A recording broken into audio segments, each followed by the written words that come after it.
Well, Maricar, as you can see, the company is having a photo shoot ng isang international jewelry. Million-million ang deal na to. And if I can't make this right, mapupunta sa ibang agency ang project. And that means na isang napakalaking perang mawawala sa atin. Now, the problem here is, walang sino man sa mga models natin ang pumasa sa standards ko. Don't get me wrong. But their beauty did not match the magnifying uniqueness of the jewelry they wore. But Maricar, you're pure. Innocent and Filipino beauty, match it all. Sukat sa sinabing yun ni Red ay hindi mapigilan ni Maricar ang kanyang mga labi na mapaawang dahil sa matinding kabiglaan. Pagkuway nagsalita ito. Ibig niyo pong sabihin, sir, ay... Nakangiting tumugon naman agad si Red sa kanyang sinabi. Yes, Maricar. I want you to be the model of that international jewelry that has millions of dollar deal.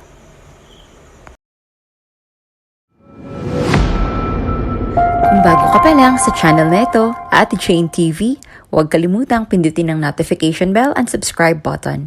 Sana po hindi naman malaking abala sa inyo ang pagpindot ng subscribe button dahil ang kapalit po nito ay ang pagsuporta para makapag-produce ng mga libreng stories sa mga channels ni Ate Jane. Maraming salamat!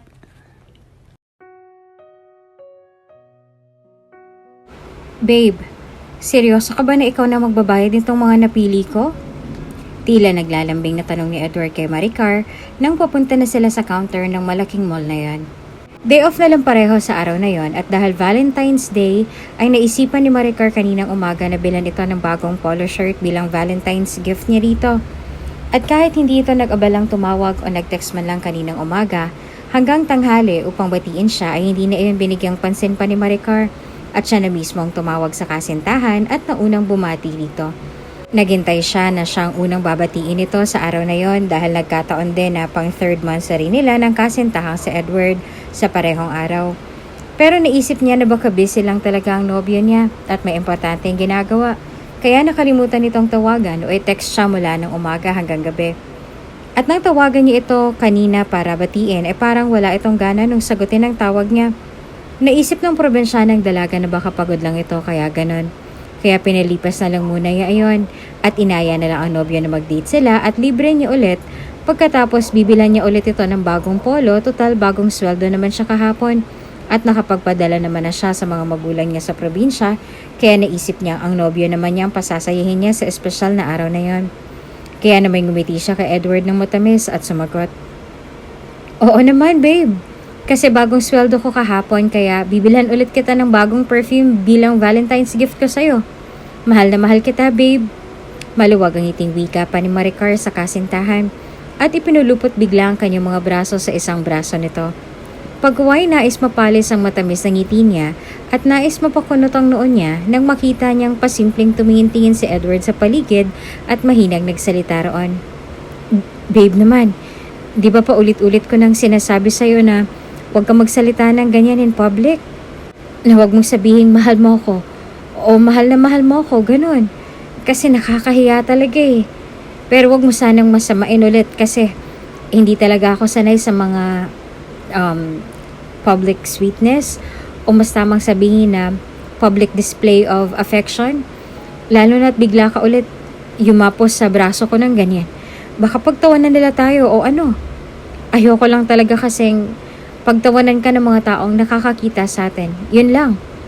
Nito tumikim roon ang sunod-sunod bago pa simpleng binawi ang braso nito mula sa mga braso niya nakapulupot rito. Nakaramdam naman agad ng pagkapahiya ulit sa Maricar dahil sa sinabi at ginawa ng nobyo. Pero naisip niya siya naman kasi talagang may kasalanan dahil kahit paulit-ulit na siya nitong sinasaway sa mga ganoong bagay ay tila nawawala talaga iyan saglit sa isipan niya kapag kasama niya na ito. Binabalot kasi lagi ng sobrang kaligayahan ng puso niya pagkasama niya si Edward. Marahil ay dahil itong pinakaunang nobyo niya. Ito lang kasi ang naglakas ng loob na ligawan siya. Noong nasa probinsya kasi siya ay wala man lang mga probinsyanong lalaking nagtangkang ligawan siya noon o nagpakita ng interes sa kanya. Si Edward lang talaga. Hindi nga niya akalain na ang isang taga-syudad pang magkalakas loob na ligawan siya o magpakita ng interes sa pangalawang araw niya sa trabaho sa advertising company na pinasukan niya. At kahit utusan lang siya sa advertising company na yon, utusan ng mga models, taga-serve ng pagkain ng mga producers, tagadala ng mga customers, at iba pa, ay tila hindi iyon naging hadlang upang magustuhan siya ni Edward at ligawan siya. At kahit nga alam nitong pinagtatawanan lang siya ng mga staff roon at mga katrabaho niya ay nasa mataas na posisyon sa advertising company na iyon, ay pinili pa rin siya nitong pakisamahan. Tapos kinaibigan at hindi naglaon ay niligawan. Kaya walang pagdadalawang isip na sinagot niya ito kaagad dahil sobrang gwapo ni Edward at napakaputi. Idagdag pang napakakinis ng kutis. Kutis mayaman. Tapos nagkagusto ito sa isang probinsyanang tulad niya na morena, ang kulay ng balat. Makinis rin naman ang balat niya. Pero hindi maputi, hindi katulad ni Edward. Pero naisip ni Maricar minsan na at least kahit hindi siya maputi, ay niligawan pa rin siya ng isang gwapo at maputing lalaki. Isang malaking pribilehiyo iyon para kay Maricar, lalo pat isang assistant producer ang nobyo niya si Edward. Kaya pakiramdam niya ay siya ang pinakamaswerteng babae sa mundo dahil siya nga ang nobyo nito. At sa naisip ay napangiti na lamang ulit ng matamis si Maricar bago nagsalita ron. Pasensya na babe. Alam mo naman na pag magkasama na tayo parang nawawala ako sa sarili ko bigla dahil sa sobrang kasiyahan. Kaya sorry ulit, hindi na mauulit. Wika pa ni Maricar at bahagya pang niyuko ang kanyang ulo sa harap ng nobyo upang maramdaman talaga nito na sincere siya sa kanyang sinabi. Nakita naman niyang ngumiti na ito roon sa wakas at tumugon sa kanyang sinabi. Then that's good. O siya babe, pagkatapos ba nito sa mo ba gusto pang pumunta? Ano pang gagawin natin? Usisa pa ni Edward at may maluwag na ngiti sa mga labing tiningnan ulit isa-isa ang mga napili pang mga gamit nito bukod sa bagong polo na binili niya para rito. Kitang-kita niya sa gwapong mukha nito ang kasiyahan ng mga sandaling yon. Kasiyahang unti-unting nawala nang sumagot si Maricar ng, gusto kong kumain ng street food kasama ka babe. Masiglang wika ng dalagang probinsyana na si Maricar.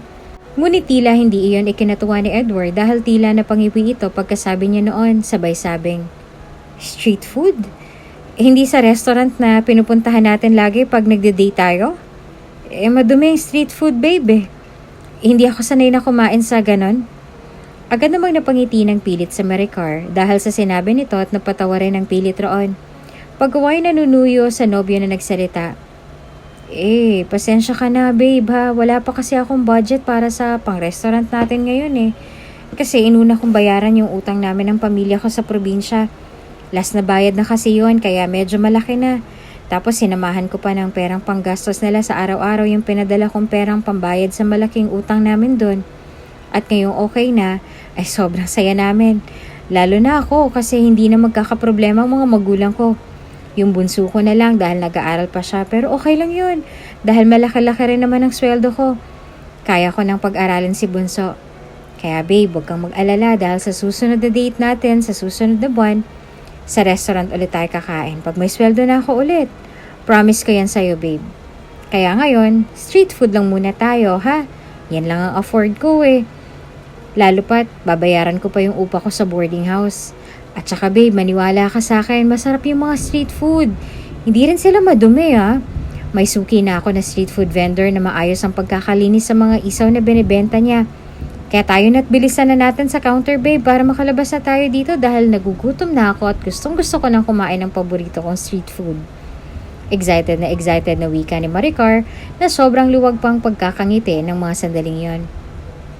Ngunit nagulat na lang dalaga sa isinagot ni Edward sa kanya roon. Dahil ang sagot nito agad ay, ayokong sumama sa'yo doon. Kumain ka na lang doon mag-isa at uuwi na lang ako sa bahay. At isa pa, bukod sa nadudumihan ako sa mga street food, ay naiinitan rin ako sa labas. Baka pagpawisan pa ako doon ng malapot and I hate it. Ayokong mainitan Ayokong pagpawisan mula sa init ng araw. Hindi ako sanay. Kaya bilisan na natin sa counter at mabayaran mo na tong lahat para makauwi na ako. At para makakain ka na sa paborito mong street food. Sa lubong ng mga kilay na wika ni Edward at walang lingon likod na mabilis na itong naglakad patungo sa counter na malapit na lang sa kanila. Naiwan na lamang na bahagyang nakaawang ang mga labi ng dalaga roon dahil sa matinding pagkadismaya at matinding pagkagulat dahil sa sinabi ng nobyo. Napabuntong hininga na lamang si Maricar ng sunod-sunod sa mga oras ng gabing yon matapos niyang marahang inilapag sa ibabaw ng kanyang maliit na upuan na nakapwesto sa gilid ng kanyang maliit na kama. Pagkuway na patingin siya sa kisame ng kanyang kwarto at sa mga oras na yon ay pinigilan ng pagtulo ng kanyang mga luha mula sa kanyang mga mata. Kasi aminin man niyo o sa hindi, pero parang dinurog talaga ang puso niya ng paulit-ulit mula pa kanina. Dahil mula nung umuwi na si Edward, pagkabayad niya sa lahat ng mga gamit na napili nito, ay hindi niya na ito makontak pa hanggang sa mga sandaling yon. Naisip tuloy ng dalaga na ganun ba talaga kalalim ang pagtatampo nito sa kanya dahil lang sa unang beses na hindi niya ito kayang ilibre sa restaurant na paborito nito? Nasasaktan siya dahil hindi man lang siya nito nagawang intindihin, nakapos pa siya sa pera. Samantalang siya, iniintindi nga nito agad kahit nung hindi man lang siya nito nagawang tawagan para batiin at nang sagutin ang tawag niya ay tila wala pa sa mood ito kausapin siya. Babe, alam mo bang nakakasakit ka talaga ng damdamin minsan? Pero dahil mahal na mahal talaga kita, handa ako magpakumbaba ulit upang mawakasan ang pagtatampo mo yan sa akin. Kasi ayoko talagang magtagal ang pagtampo mo sa akin eh. Ang bigat lang kasi talaga sa kalooban. Pasensya ka na at hindi ko pa talaga alam kung paano maging isang mabuting girlfriend sa'yo. Ginagawa ko naman yata ang lahat pero parang kulang pa rin. Nagtatampo ka pa rin sa akin minsan. Paano ba kasi maging isang perpektong nobya para sa isang perpektong nobyo na katulad mo? Hindi ko kasi alam eh. Ito kasi siguro ang disadvantage ng pagiging isang first-timer sa pakikipagrelasyon. Pero hayaan mo, gaya ng nakagawian ko, magpapakumbaba ulit ako para magkabati na tayo. Napahugo tuloy ng malalim na buntong hininga si Maricar matapos niyang maisip yon. Kasi ang totoo niyan, kapag gano'n ang mangyayari, pag nagtatampo ito at kahit alam niyang wala siyang kasalanan, ay siya pa rin ang sumusuyo kay Edward para magkabati na sila. Wala eh, mahal na mahal niya kasi talaga si Edward.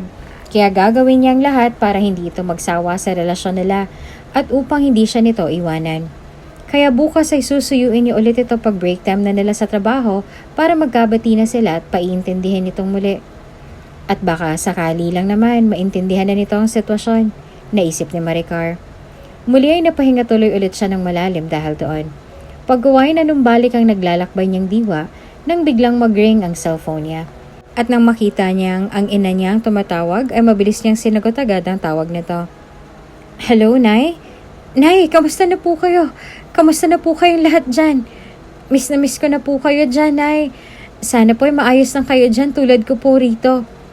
Otomatikong tumulo agad ang mga luha mula sa mga mata ni Maricar pagkasabi niya sa mga katagang yon sa kanyang ina na nasa kabilang linya. At mas lalo siyang naiyak sa sobrang tuwa nang sumagot na ito ng, Nako, ayos lang kami dito anak.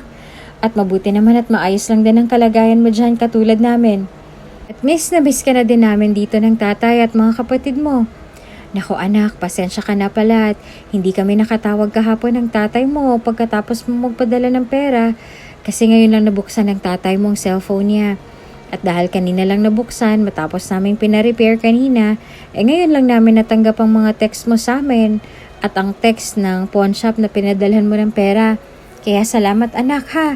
Bukas na bukas din ay kukunin namin ang perang pinadala mo para wala na tayong obligasyon kay Aling Lucrecia. Kaya salamat ulit anak ha. Agad namang napangiti na matamis si Maricar sa kanyang narinig mula sa kanyang matandang ina sa kabilang linya.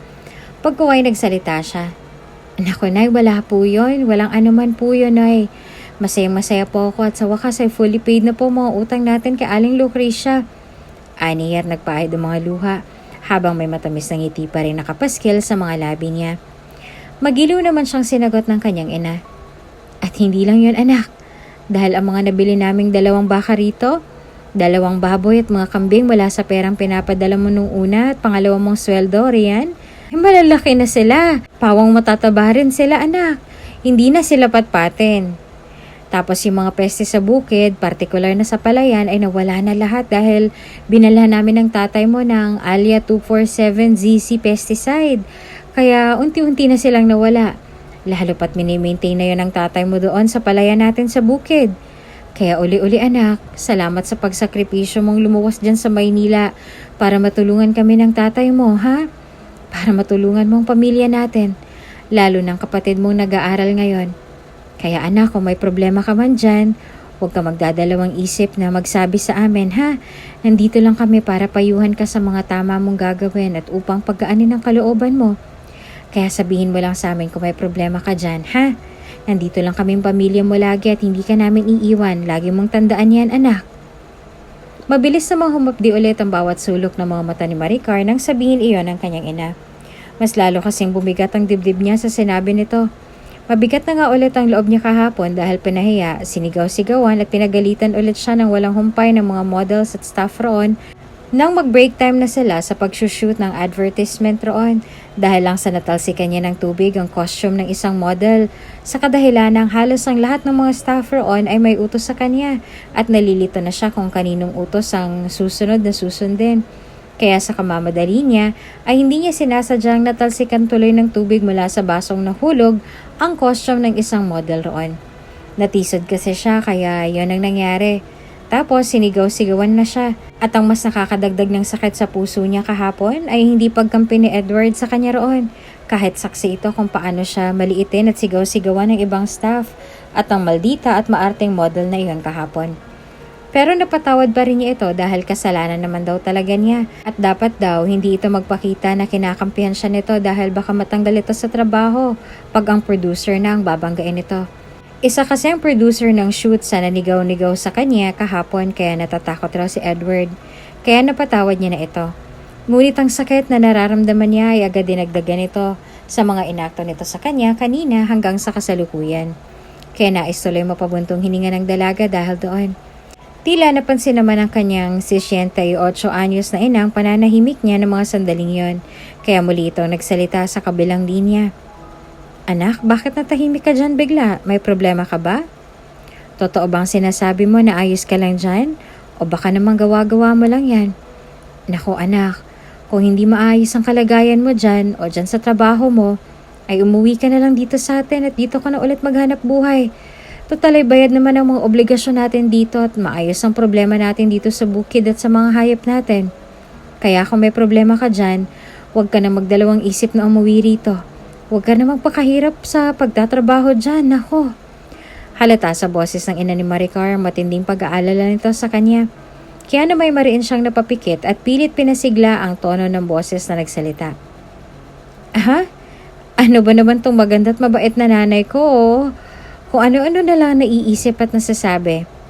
Nay, natahimik lang ako saglit dahil napahikab po ako ng sunod-sunod dahil antok na po kasi talaga ako, Nay. Sorry po. Pero Nay, gusto ko lang pong malaman yun na okay lang po ako dito. At kayang-kaya ko na po ang sarili ko dito. At saka Nay, hindi po ako pwedeng umalis rito hanggat hindi ko pa natutupad yung pangarap ko na magpagawa tayo ng sementadong bahay. Na kahit hindi kalakihan ay ayos na. Basta ba magkaisa at magkasama lang tayo doon na pamilya. Okay na sa akin yun. At isa pa Nay, marami pa akong pangarap para sa pamilya natin. At higit sa lahat, gusto ko pang mapagtapos ng pag-aaral si Kimmy at mabigyan kayo ng magandang buhay. At magagawa ko lang yan ng paunti-unti kung mananatili ako dito. Kasi malaki ang pasweldo dito, Nay. Malaking tulong to para sa atin. Kaya Nay, wag na po kayong mag-alala. Okay lang po ako dito, pati sa trabaho ko po. Kaya kayo dyan, mag-iingat kayo lagi kasi kayo lang ang lakas ko. Sa inyo lang ako kumukuha ng lakas para magpatuloy sa agos ng buhay. Kaya mag-iingat kayo dyan lahat ha. Lalong-lalo na yan si tatay, Nay. Pakisabihan na lang po siya na wag na masyadong magpapagod dyan dahil masama na yan sa edad niya. Kailangan niya nang magpahinga. At pakisabi na lang po kay Kimmy Rian na mag-aral siyang mabuti para maging proud na proud ang ate niya sa kanya. At ikaw din po dyan, Nay, ha.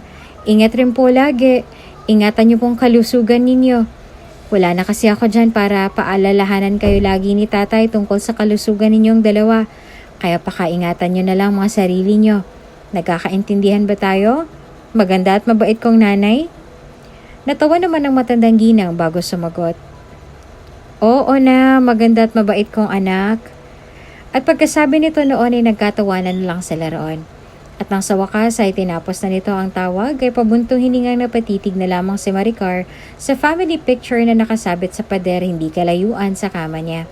Pagkuway na pabuntong hininga ulit roon habang iniisip ang sinasabi ng kanyang ina kanina at ang pag-aalala nito. Sa totoo lang kasi, ilang beses niya nang pinagtangkaan noon na sabihin sa mga ito ang kalagayan niya sa pinagtatrabahuhan niya. Para matanggal na ang mabigat na dinadala ng kanyang kalooban dahil sa mga tahasang pang-aapi sa kanya ng mga katrabaho niya roon na matataas ang posisyon sa kumpanya kumpara sa tulad niya na utusan lamang. Gustong-gusto niya nang sabihin sa mga ito ang tunay na kalagayan niya. Pero naisip niya na ayaw niyang idamay ang kanyang mga magulang o ang kanyang kapatid o pamilya sa problema niya roon. Baka hindi na mapakali ang mga ito sa pag-aalala sa kanya pag nagkataon. Isa pa, ayaw niya namang pauwiin na siya ng mga ito sa probinsya nila dahil hindi pa talaga natutupad ang mga pangarap niya para sa kanyang pamilya. Gaya ng sabi niya sa kanyang ina kanina, uuwi lang siguro siya sa probinsya nila pag natupad na lahat ng pangarap niya para sa kanyang pamilya. Isa rin kasi ang rason na yon kung bakit siya napilitang lumuwas ng Maynila ilang buwan na nakalilipas. Ngunit ang talagang unang rason niya noon ay ang mga problema niya sa palayan. Dahil sa bukod na pinipese na ito at mga namatay na ang hayop nila, idagdag pa ang utang nila na hindi pa nababayaran at inaaway na sila ng inutangan nilang si Aling Lucrecia para bumalik ulit sa dati ang mga pananim ng mga palay nila at para maisalba pa ang mga natitirang hayop nila roon na buhay pa sa pamamagitan ng pagbili ng mga gamot ng mga ito pero wala pa rin nangyayari.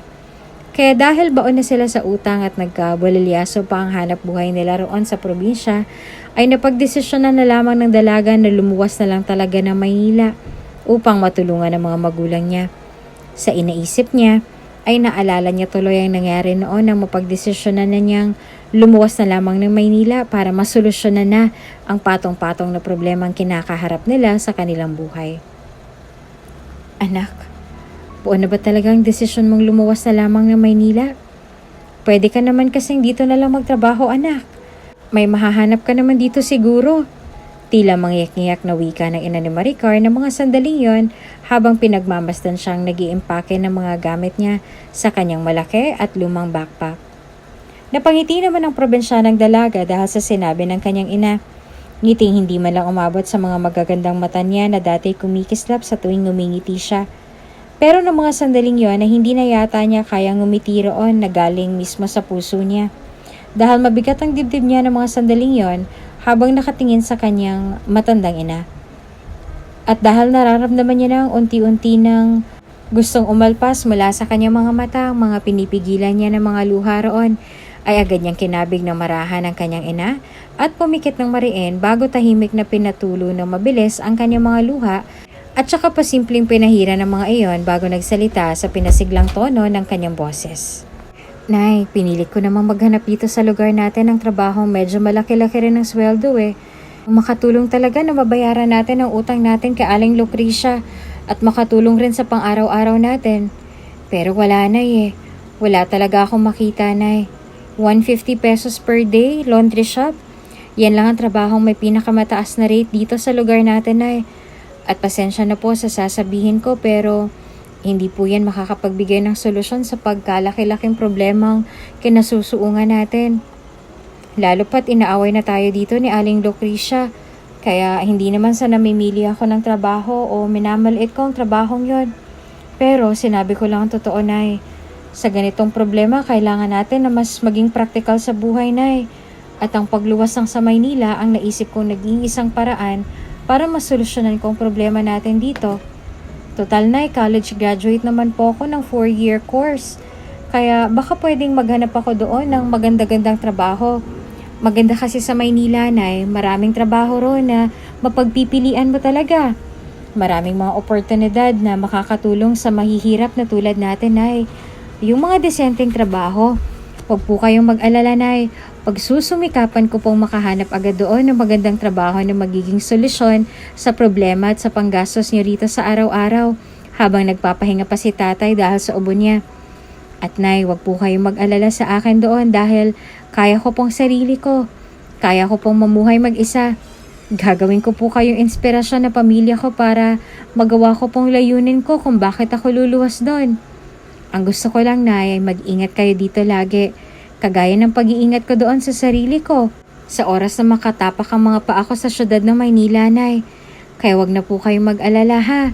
Kaya po natin to. Kasama natin ang Panginoon. Hindi niya tayo pababayaan. Alam ko po yan.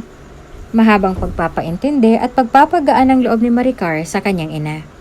Isang impit na hagulgol naman ang isinagot nito sa kanya kaya napaiyak na din tuloy siya. At noon na may biglang pumasok sa loob ang kanyang ama at bunsong kapatid. Pag-uway, sumali na rin ang mga ito sa mahigpit na yakapan nilang mag-ina roon. Nagyakapan silang magkapamilya at ang mahigpit na yakap na yon ay mas humigpit pa ng pasakay na si Maricar ng barko kinabukasan. Humagulhol pa ang kanyang ina roon habang nagsasalita. Anak, lagi kang mag-iingat roon ha. At kung magka-problema ka doon, itawag mo lang sa amin. Gumagana pa rin naman ang di-keypad na cellphone mo, diba? Kaya magtawagan na lang tayo pagkatapos anak ha. Kaawaan ka sana ng Diyos anak. Kaawaan ka sana ng Diyos. Wika pa nito at umiiyak na hinalikan siya sa pisngi bago siya muling niyakap ng pagkahigpit-higpit habang impit na humagulhol roon. Para namang piniga ng ilang libong beses ang puso ni Maricar sa naging reaksyon ng ina ng mga sandaling yon. Lalo na naging reaksyon ng kanyang ama at kapatid roon na tulad ng kanyang ama ay tumutulo rin ng mga masasaganang luha mula sa mga mata ng mga ito habang may pilit na ipinapaskil ng ngiti sa mga labi ng mga ito habang nakatingin sa kanya. Lalo na ang kanyang ama. At nang ito naman ang lapitan niya, iniyakap agad siya ng pagkahigpit-higpit ng kanyang ama na tila ba ayaw na siya nitong umalis pa. Pero wala itong nagawa kundi sundin na lamang ang napagdesisyonan niya. Pagkuway, halatang pinatatag nito ang boses na malumanay na nagsalita ito roon. Anak, lagi kang mag-iingat doon. Pakaingatan mo ang sarili mo. At sana'y kung ano noong ikay pumunta roon ay ganyan ka pa rin sa pagbabalik mo dito sa atin. At kung sakasakali mang makaranas ka roon ng problema, wag kang magdadalawang isip na tawagan kami ng iyong ina. Dahil nandito lang kami lagi para sa'yo. Naiintindihan mo ba? Isang tangupa at impit na hikbi lamang ang isinagot ni Maricar sa ama bago ito niyakap ng pagkahigpit-higpit at humagulhol roon ng mahina. Nasasaktan kasi talaga siya sa napagdesisyonan niya. Pero dapat niyang panindigan iyon kasi kailangan. Pagkatapos ang mahigpit na yakapan nila ng ama, ang kapatid naman niyang niyakap niya. Ate, mamimiss ka namin. Mag-iingat ka sana doon. Mahal na mahal ka namin ate. Sana gabayan ka ng Diyos lagi. Ingat ka sa biyahe mo ate. Nandito lang kami para sa'yo. At pagbubutihan ko pa pong lalo ang pag-aaral ko dito para sa'yo ate. Nakangiting sumagot naman agad si Maricar ng, mabuti naman kung gano'n, Kimi. Aasahan ko yan mula sa'yo ha. At mamimiss ko din kayo. At mahal na mahal ko din kayong lahat. At oo, lagi ako mag-iingat doon para sa inyo. Kaya sana'y lagi din kayo mag-iingat dito para sa akin. Pagkasabi na ni Maricar ay mahigpit na niyakap ulit siya ng mga ito at nagsalita. Mahal na mahal ka namin. Kaya mahapdi ulit ang bawat sulok ng kanyang mga mata na tumugon sa mga ito. Mahal na mahal ko din po kayo. Nay, Tay, Kimi, mahal na mahal ko kayong lahat. At mag-iingat po kayo lagi dito. Iyon lang ang panghuling sinabi ni Maricar at saka sila nagyakapan at nag-iyakan roon sa huling sandali bago siya tuluyang humakbang patungo sa barko hanggang sa umandar na iyon at hanggang sa mawala ng mga ito mula sa nanlalabong paningin niya dahil sa mga masasaganang luha na namumuo mula sa kanyang mga mata. Isang mapait na ngiti ang namutawi mula sa mga labi ni Maricar matapos niyang maalala ang mga pangyayaring iyon ilang buwan na nakakaraan. Masakit ang pangyayaring iyon, oo, kasi kailangan niyang iwanan ng pamilya niya para makipagkarerahan sa agos ng buhay sa syudad ng Maynila. Noong una nga akala niya hindi niya makakayanan ng lungkot, pero nung huli, napatunayan niyang kaya niya pala basta't nakasentro lang talaga ang isipan na para sa pamilya ang pagsasakripisyong iyon.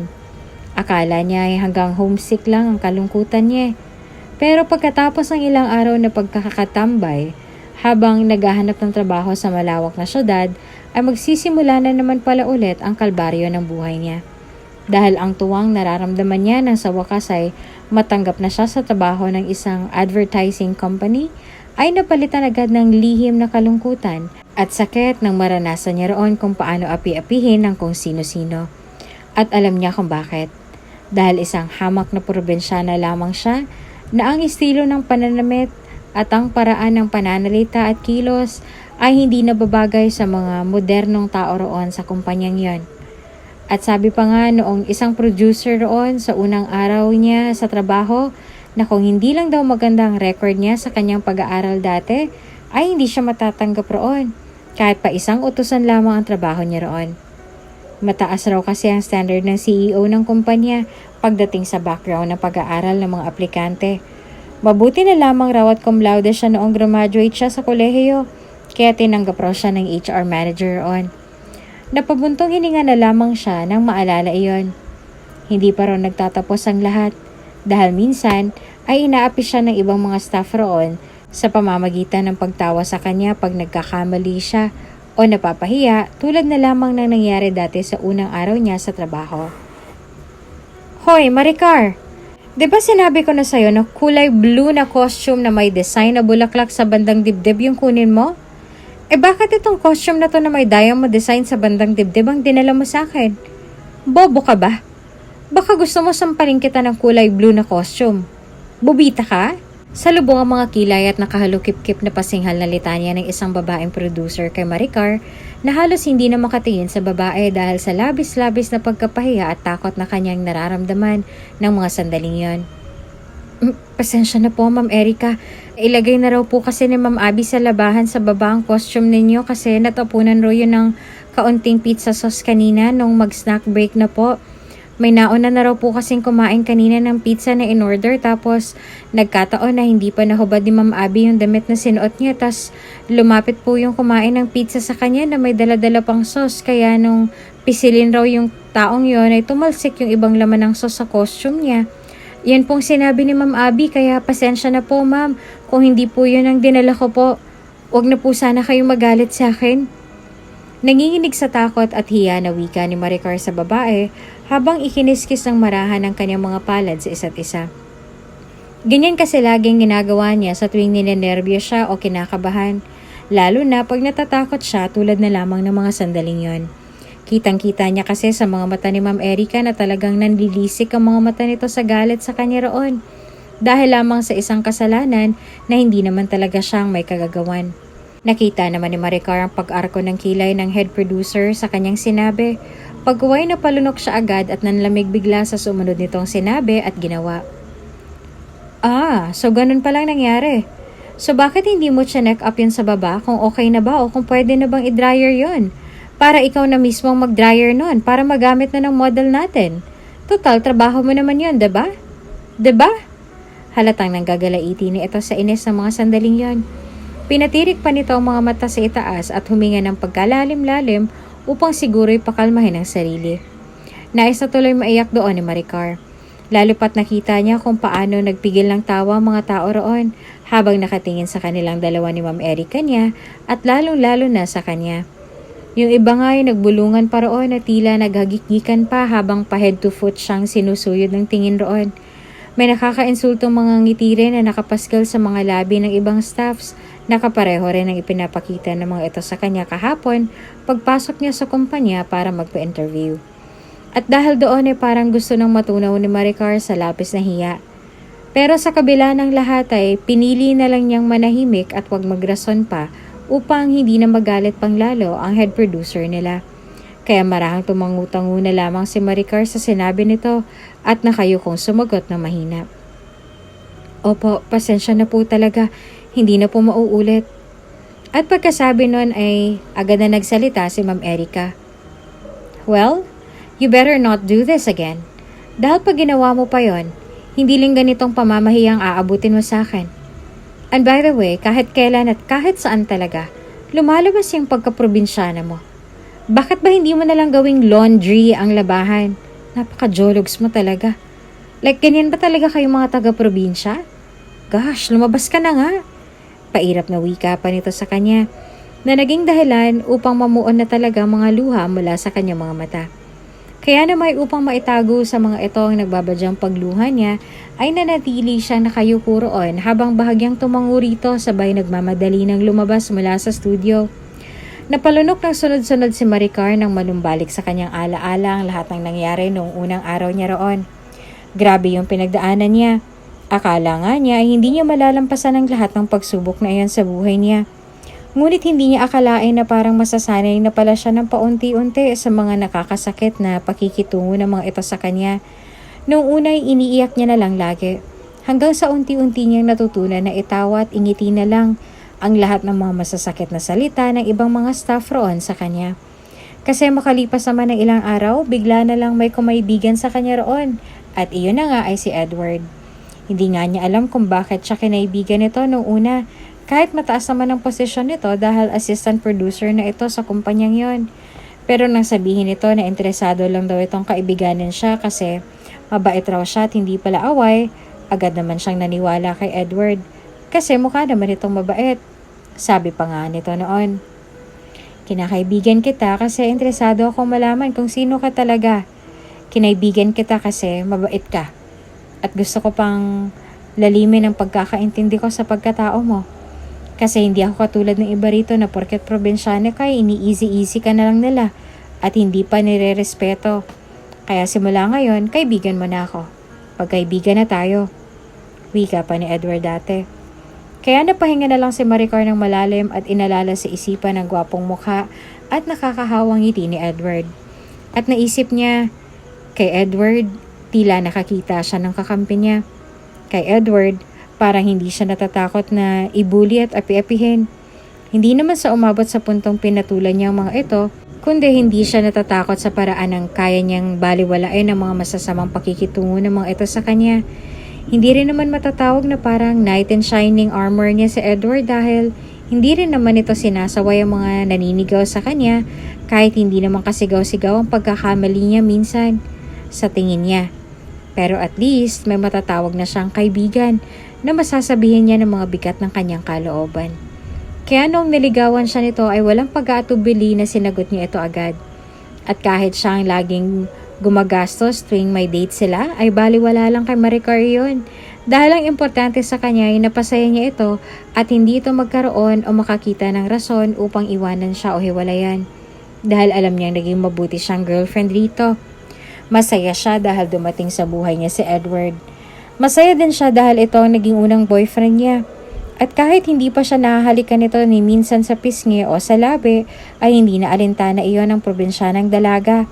Dahil para sa kanya, sapat na nakakasama niya ito at maligaya siya sa tuwing nagkakasama sila. Kasi may rason naman ito kung bakit hindi siya nito hinahalikan. At ang sabi nito noon ay, "Nire-respeto kasi kita. Ginagalang kita kasi kagalang-galang ka na dalaga. Kaya hindi kita magawang basta-bastang halikan sa mga labi. Hindi tulad ng ginagawa ko sa iba. Kasi nakikita kong hindi ka easy to get. Kaya nire-reserve ko sa very special moment ang first kiss nating dalawa." Napangiti naman agad ng maluwag si Maricar nang maalalang sinabing iyon ng nobyo. Nire-respeto nito ang isang probinsyanang katulad niya. Kahit ang iba ay hindi magawang respetuhin siya dahil sa mga kinikilos niya. Kaya bukas na bukas din ay susuyuin niya ito roon ang susuyuin hanggang sa magkabati na ulit sila. Dahil pinasaya siya nito sa pamamagitan ng pakikipag-date nito sa kanya nung mga panahong malungkot siya roon at namimiss niya ang pamilya niya. Lalo na noong hindi pa siya nakaka-adjust sa pambubuli sa kanya ng ibang mga katrabaho niya. Kaya masasabi niyang deserve ni Edward na suyuin kahit alam naman niyang wala siyang ginawang kasalanan sa minamahal na kasintahan.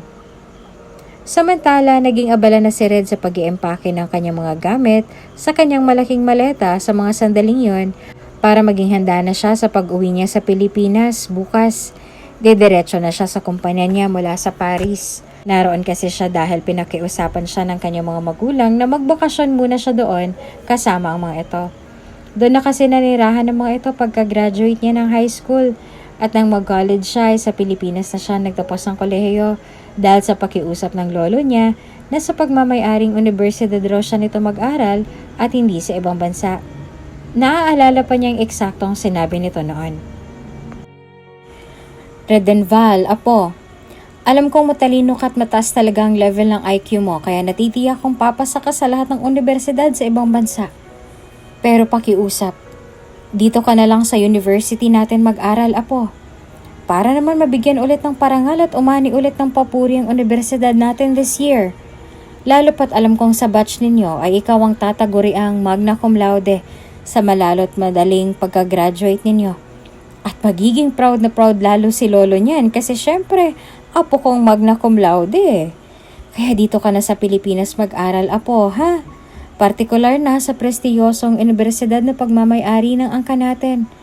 At apo, ngayon pa lang, masayang masaya na ako. Naaalala ni Red na wika ng kanyang lolo noon sa kanya. At sino naman siya para tanggihan ang pakiusap ng lolo niya noon.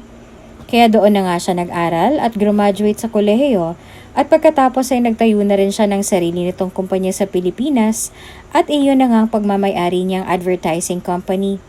Pero syempre, bago siya sumabak sa pagkakaroon ng sariling kumpanya, ay nag-train muna siya ng 1 taon sa mundo ng negosyo at saka siya bumuo ng sarili niyang kumpanya doon sa Pilipinas. At dahil busy na nga siya lagi sa kanyang negosyo at wala ng oras para dalawin ang mga magulang niya sa Paris, ay nakiusap ng mga ito noong nakalipas sa mga buwan na magbakasyon muna siya sa Paris kahit ilang buwan lang para makasama niya ang mga ito. Ayos lang naman ang setup na iyon para kay Red dahil nasusupervise naman niya lagi ang kumpanya niya sa Pilipinas through call or video call sa COO niya doon. Bukas nga ang araw ng pagbabalik niya dahil magkakaroon daw ng photoshoot sa isang international jewelry at pag hindi nila naayos yon ay baka sa ibang kumpanya na magpa-advertise. At iyon ang bagay na hindi papayagan ni Red na mangyari dahil napakalaking pera noon para sa kanyang kumpanya. Kaya napagdesisyonan na lang niyang umuwi na at mabuti na lang ay pumayag din ang kanyang mga magulang. Red, iho, are you all set? Bungad kay Red ng kanyang ina na si Madam Marcel Cherie pagpasok nito sa kanyang kwarto. Nakangiting nilingon naman niya ang ina at sumagot rito. I'm almost done, Mom. Tumugon naman ito agad. Okay, let me do it for you. Napatawa naman ang mahina si Red bago sumagot. Mom, let me just finish it. Umiling naman agad ang ginang at nagsalita roon habang tinutupi ang mga nakahanger na long sleeve polo niya na nasa ibabaw ng kanyang kama nakalagay pagkuway malumanay na nagsalita. Anak, hayaan mo na si mommy mo. Kasi minsan ko lang naman to nagagawa sa'yo. Yung inaalagaan ka. Kasi binata ka na eh. Tapos nasa malayo ka pa. Iniisip ko nga na baka kailangan mo na talaga ng babaeng mag-aalaga sa'yo. Tulad ng pag-aalaga ko. At isa pa, 29 ka na. Kaya dapat talaga sa'yo mag-asawa ka na. Pero naisip ko din, paano pala kung hindi ka mapunta sa babaeng maalaga? At doon ka mapunta sa babaeng hahayaan ka lang na hindi pinaplansya ang mga susuotin mo sa trabaho. O hindi kaya hindi ipe-prepare ang susuotin mo kinabukasan. Kasi sa'yo niya lang ipapagawa yon. At anak, ngayon pa lang sinasabi ko na sa'yo, malulungkot ako pagka ganon. Talagang ikakalungkot ko yon. Pero hindi ko rin maiwasang isipin na wala naman ako magagawa kung sino bang babaeng pipiliin mo. Kung sinong babaeng pakakasalan mo at magiging katuwang habang buhay. Kasi puso mo yan, anak. Ikaw at ikaw pa rin ang magdedesisyon sa huli. At bilang ina, ang tanging hiling ko lang sa'yo ay sana makapagdesisyon ka ng tama para sa iyong sarili at para sa pamilyang bubuuin mo. But I do trust your preference actually, son. Kaya kung sino man ang babaeng pakakasalan mo balang araw, nasisiguro kung may nakita kang personalidad niya na siyang magiging dahilan upang magiging karapat-dapat siyang iharap mo sa altar. Karapat-dapat mong ipakilala sa amin bilang asawa. Mabuti kang tao, anak. Ang dami mo nang natulungan. Kaya alam ko na mabait na asawa rin ang ibibigay ng Diyos para sa'yo. Nakangiting wika nito at nakita ni Red na tapos na ito roon sa pag-iimpake ng mga gamit niya sa kanyang maleta bago mayiti pa rin sa mga labing tiningnan siya ng mga sandaling yon. Si Red naman ay ngumiti sa kanyang ina bago nagsalita. Mommy, ang problema lang kasi sa sinabi niyo po hanggang ngayon ay wala pa po akong babaeng napupusuan. Wika ng binata habang tumatawa roon na mahina. Nakita naman ni Red na napatangu-tangulang na mahina ang ginang sa kanyang sinabi at muling nagsalita. Well, hindi naman talaga matuturuan ang puso, anak. Pero, huwag na naman sanang matulad sa tito mo na naging matandang binata na dahil lang sa pihikan siya pagdating sa mga babae. Agad naman napangiti lalo si Red sa sinabi ng ginang at tinakbayan ito ng marahan bago sumagot. Mom, don't worry, hindi yan mangyayari. Kasi hindi ako tulad sa iba na takot magka-girlfriend o ayaw magka-girlfriend. Because the truth is, I am just patiently waiting for God's perfect timing. At alam ko po na kung darating ng babaeng inilaan ng Panginoon para sa akin, mararamdaman ko yun agad. So don't you worry now, Mom. Your son has a future of having a wife and his own family soon. We just have to wait for that one woman that God created to be with me for a lifetime. We just have to wait, Mom. We just have to wait. Is that okay? Napangiting tumango-tango naman agad ng sunod-sunod ang ina ni Red sa kanyang sinabi at niyakap siya bago nagsalita. That's definitely okay, anak. And I am so proud of you. Even more because of that. Nakapikit at nakangiting gumanti rin naman si Red ng isang mahigpit na yakap sa kanyang ina at tumugon. Masaya ako at naiintindihan mo ako kaagad, Mommy. So, can I ask for a good luck for tomorrow's shooting sa company ko? It's an international jewelry shooting and I hope na nakahanap na sila ng isang international model na magiging perfect fit para sa photoshoot na gagawin at sa mga jewelries na kanyang susuotin. Dahil pag hindi magko-coincide ang mga luxurious jewelries at ang model na magsusuot ng mga yon, it's gonna be a big disaster to my company, Mom. So, wish me luck. Isang sunod-sunod at marahang tapik sa kanyang likuran ang isinagot ng kanyang ina kay Red bago nagsalita. Wishing you luck is not my thing and you know that. But instead, I'll say, God bless you on that, iho. Naway gabayan ka niya at ng mga empleyado mo na maging maayos ang trabaho nila para maging successful ang photoshoot na yan. So God bless, anak. And I know that you can do it. Just trust God and everything will fall into place just like the way you want it. Wika nito at marahang tinapik ang pang-ibabaw na braso niya. Kaya na may isang nagpapasalamat ng ngiti ang isinagot ng binata sa ina bago siya pabuntong hiningang nagsalita roon ng mahina. Thank you, Mom. Thank you so much. At habang sinasabi yun ni Red ay napaisip din siya na sana talaga ay may makakuha silang tamang modelo para sa international jewelry na isushoot ng kumpanya. Dahil pag wala silang makita, malaking perang mawawala sa kumpanya niya. Kinabukasan ay may matipid na ngiti sa mga labing inihakbang na naman ni Maricar ang mga paa niya papasok sa malaking kumpanyang yon na pinapasukan niya. At gaya ng nakasanayan na inihanda niya ng kanyang sarili sa mapanuring tingin ng mga katrabaho niya roon pagkapasok niya sa loob. Pero pakiramdam ni Maricar hindi tulad ng tipikal na araw ang araw na yon para sa mga katrabaho niya. Dahil tila hindi maganda o gaga ang mga tao roon sa mga ginagawa. Lalo na ang mga babae. Pagkaway narinig pa niya pinag-uusapan ng mga ito na tila natataranta sa paghahanap ng mga makeup nito at abala sa pagpapaganda sa working area ng mga ito. Gosh, girl, I can't believe na ngayon ang balik ni Sir Red sa office. Like I miss him so much. Patilipang wika ng isang tisay na empleyada roon habang nagli-lipstick at nakaharap sa isang maliit na salamin na nasa table nito. Sumagot rin naman agad ang isang kasama nitong babae na tila kinikilig pa roon habang tila nangangarap na ipanagsaliko pa mga palad sa isa't isa at nakatingin sa ibabaw bago nagsalita. Ay, sobrang saya ko talaga ngayon, be. Kasi imagine, ilang buwan ko nang hindi nakikita ang napakagwapong mukha ni Sir dito. At ang super duper hot na katawan niya na parang katawan ni Zorro sa One Piece na live action. Napakayami naman kasi talaga ni Sir eh. At ang pogi pa. Like nakakalaway at nakakapanghina ng mga tuhod talaga. May sumabat rin naman na isa pang lahi ni Eva doon na ang elegante ng pananamit. Girl, ano ka ba? Katawan lang ba ni Mr. CEO na si Sir Red ang katulad ng kay Zorro? Pati rin kayang mukha. He's just so perfect. Like, gosh. Excited na talaga ako makita siya ulit. Parang nakikita ako na nga ngayon ng nakakabiganing mga ngiti ni Sir na parang inaaliw at tinutunaw ang buong katawang lupa ako. Wow, he's so gwapo talaga. Like F. At hindi ko talaga maiwasang isipin na kung my girlfriend man talaga si Sir. Ay nako, ang swerte talaga ng babaeng yon. Dahil nakita niya ng fourth sword ni Sir. Gosh. At pagkasabi nito noon ay impit na naghagikikan at nagtilian agad ang mga ito na parang wala nang bukas. Pagkatapos na nagtilian pa ng impit roon kaya napangiti na lang rin tuloy si Maricar dahil talagang natutuwa siya sa reaksyon ng mga ito. Ngiting unti-unting napalis nang makita niyang dahan-dahang nagsitigil sa pagtawa ang mga ito habang nakatingin sa kanya at kapwa pa nakaarkaw mga supladitang kilay ng mga ito habang sinusuyod si Maricar nang nangiinsultong tingin mula ulo hanggang paa. Pagkaway muling nagsalita ang isa sa mga ito roon habang nakahalukip-kip pa. My, tingnan niyo nga naman girls.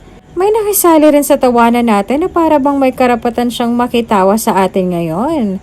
At natatakot na tuloy ako na baka mapalitan ng malas ang maswerteng araw natin ngayon dahil babalik na si Sir Red sa office. Nakakahawa naman kasi ang kamalasan ng pagmumukha ng babaeng yan eh. Kaya hoy ikaw, umalis ka nga dyan. You're freaking us out like hell. Masaya-saya ng paligid namin dito oh. Tapos bigla kang dumating at tumunganga dito sa amin kaya naging parang horror tuloy ang paligid namin ngayon. Kaloka ka? Hala, tsupe. Alis na dog at kumain ka na ron para hindi ka na magmukhang asong ulul dyan. Nakakabwisit to. Paismid na wika pa ng isang babae roon na naging dahilan upang impit na magtawanan roon ng mga kasamahan nito kahit naroon pa siya sa hindi kalayuan at nakatingin sa grupo ng mga ito. Kaya na may matipid pa nang umiti na lamang si Maricar at mabilis na tumalikod mula sa mga ito. Pagkaway imbes doon siya dumiretso sa studio dahil may magaganap na naman daw na napakalaking photoshoot ay doon siya dumiretso sa comfort room at mabilis na pumasok sa isang cubicle bago isinara iyon. At doon inilabas niya ng isang impit na hagulhol. Akala kasi niya ay kaya niya na at baliwala na sa kanya na api-apihin siya ng mga katrabaho niya sa loob ng studio. Pero hindi pala. Hindi pa pala siya sanay roon. Lalo pa tinawag siyang asong ulol ng isa sa mga ito. Nung una, negra daw siya dahil morena siya. Kayumanggi ang kulay ng balat niya. Malayong malayo sa mga babae roon na napakakinis at nakakahangang kaputian. Tipikal na mga babaeng taga-syudad talaga. Nasanay naman na siya doon na tawagin siyang negra ng mga ito. Pero ngayong tinawag siyang asong ulol ng isang taong katrabaho niya ay parang tinaraka na naman ng ilang libong kutsilyo ang loob ng dibdib niya ng mga sandaling yon. Masakit sobra. Kasi naisip niya, ganun na ba talaga pag probinsyana ka? Ganun ba talaga pag naiiba ka sa lahat? Aapi-apihin ka na lang? Pagtatawanan?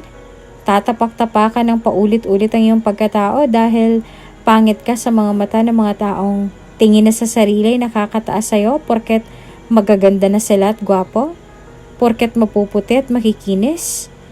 At iyon ang labis na ikinalulungkot ni Maricar ng mga oras na yon.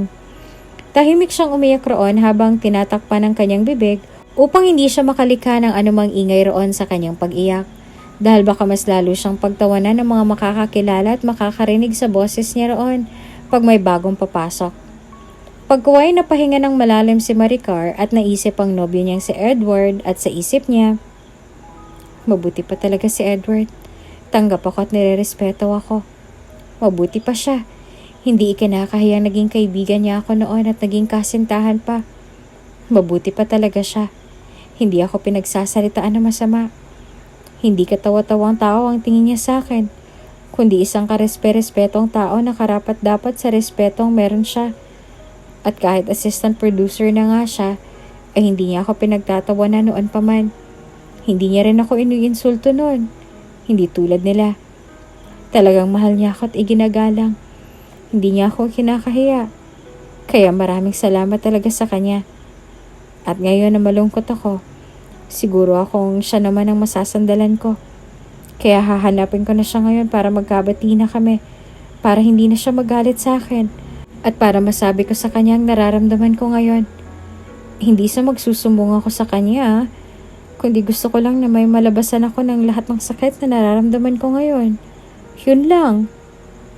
At pagkasabi ni Maricar noon sa kanyang sarili ay hihik-bihikping impit na marahan niya siyang tumayo at marahan pinahira ng mga luha mula sa kanyang mga mata at sa kanyang mga pisngi. At nang akmang lumabas na siya sa cubicle na yon upang maghilamos, ay agad siyang napahinto roon nang biglang bumukas ang pinto ng CR at may nagtatawa ng pumasok roon habang nag-uusap ng, Oh my God! Talagang umiyak si ate mong negra na mukhang asong ulol na nakatunganga sa atin kanina? Ano ba yan? Ganyan ba talaga siya ka-ignorante na ewan? Oh my God!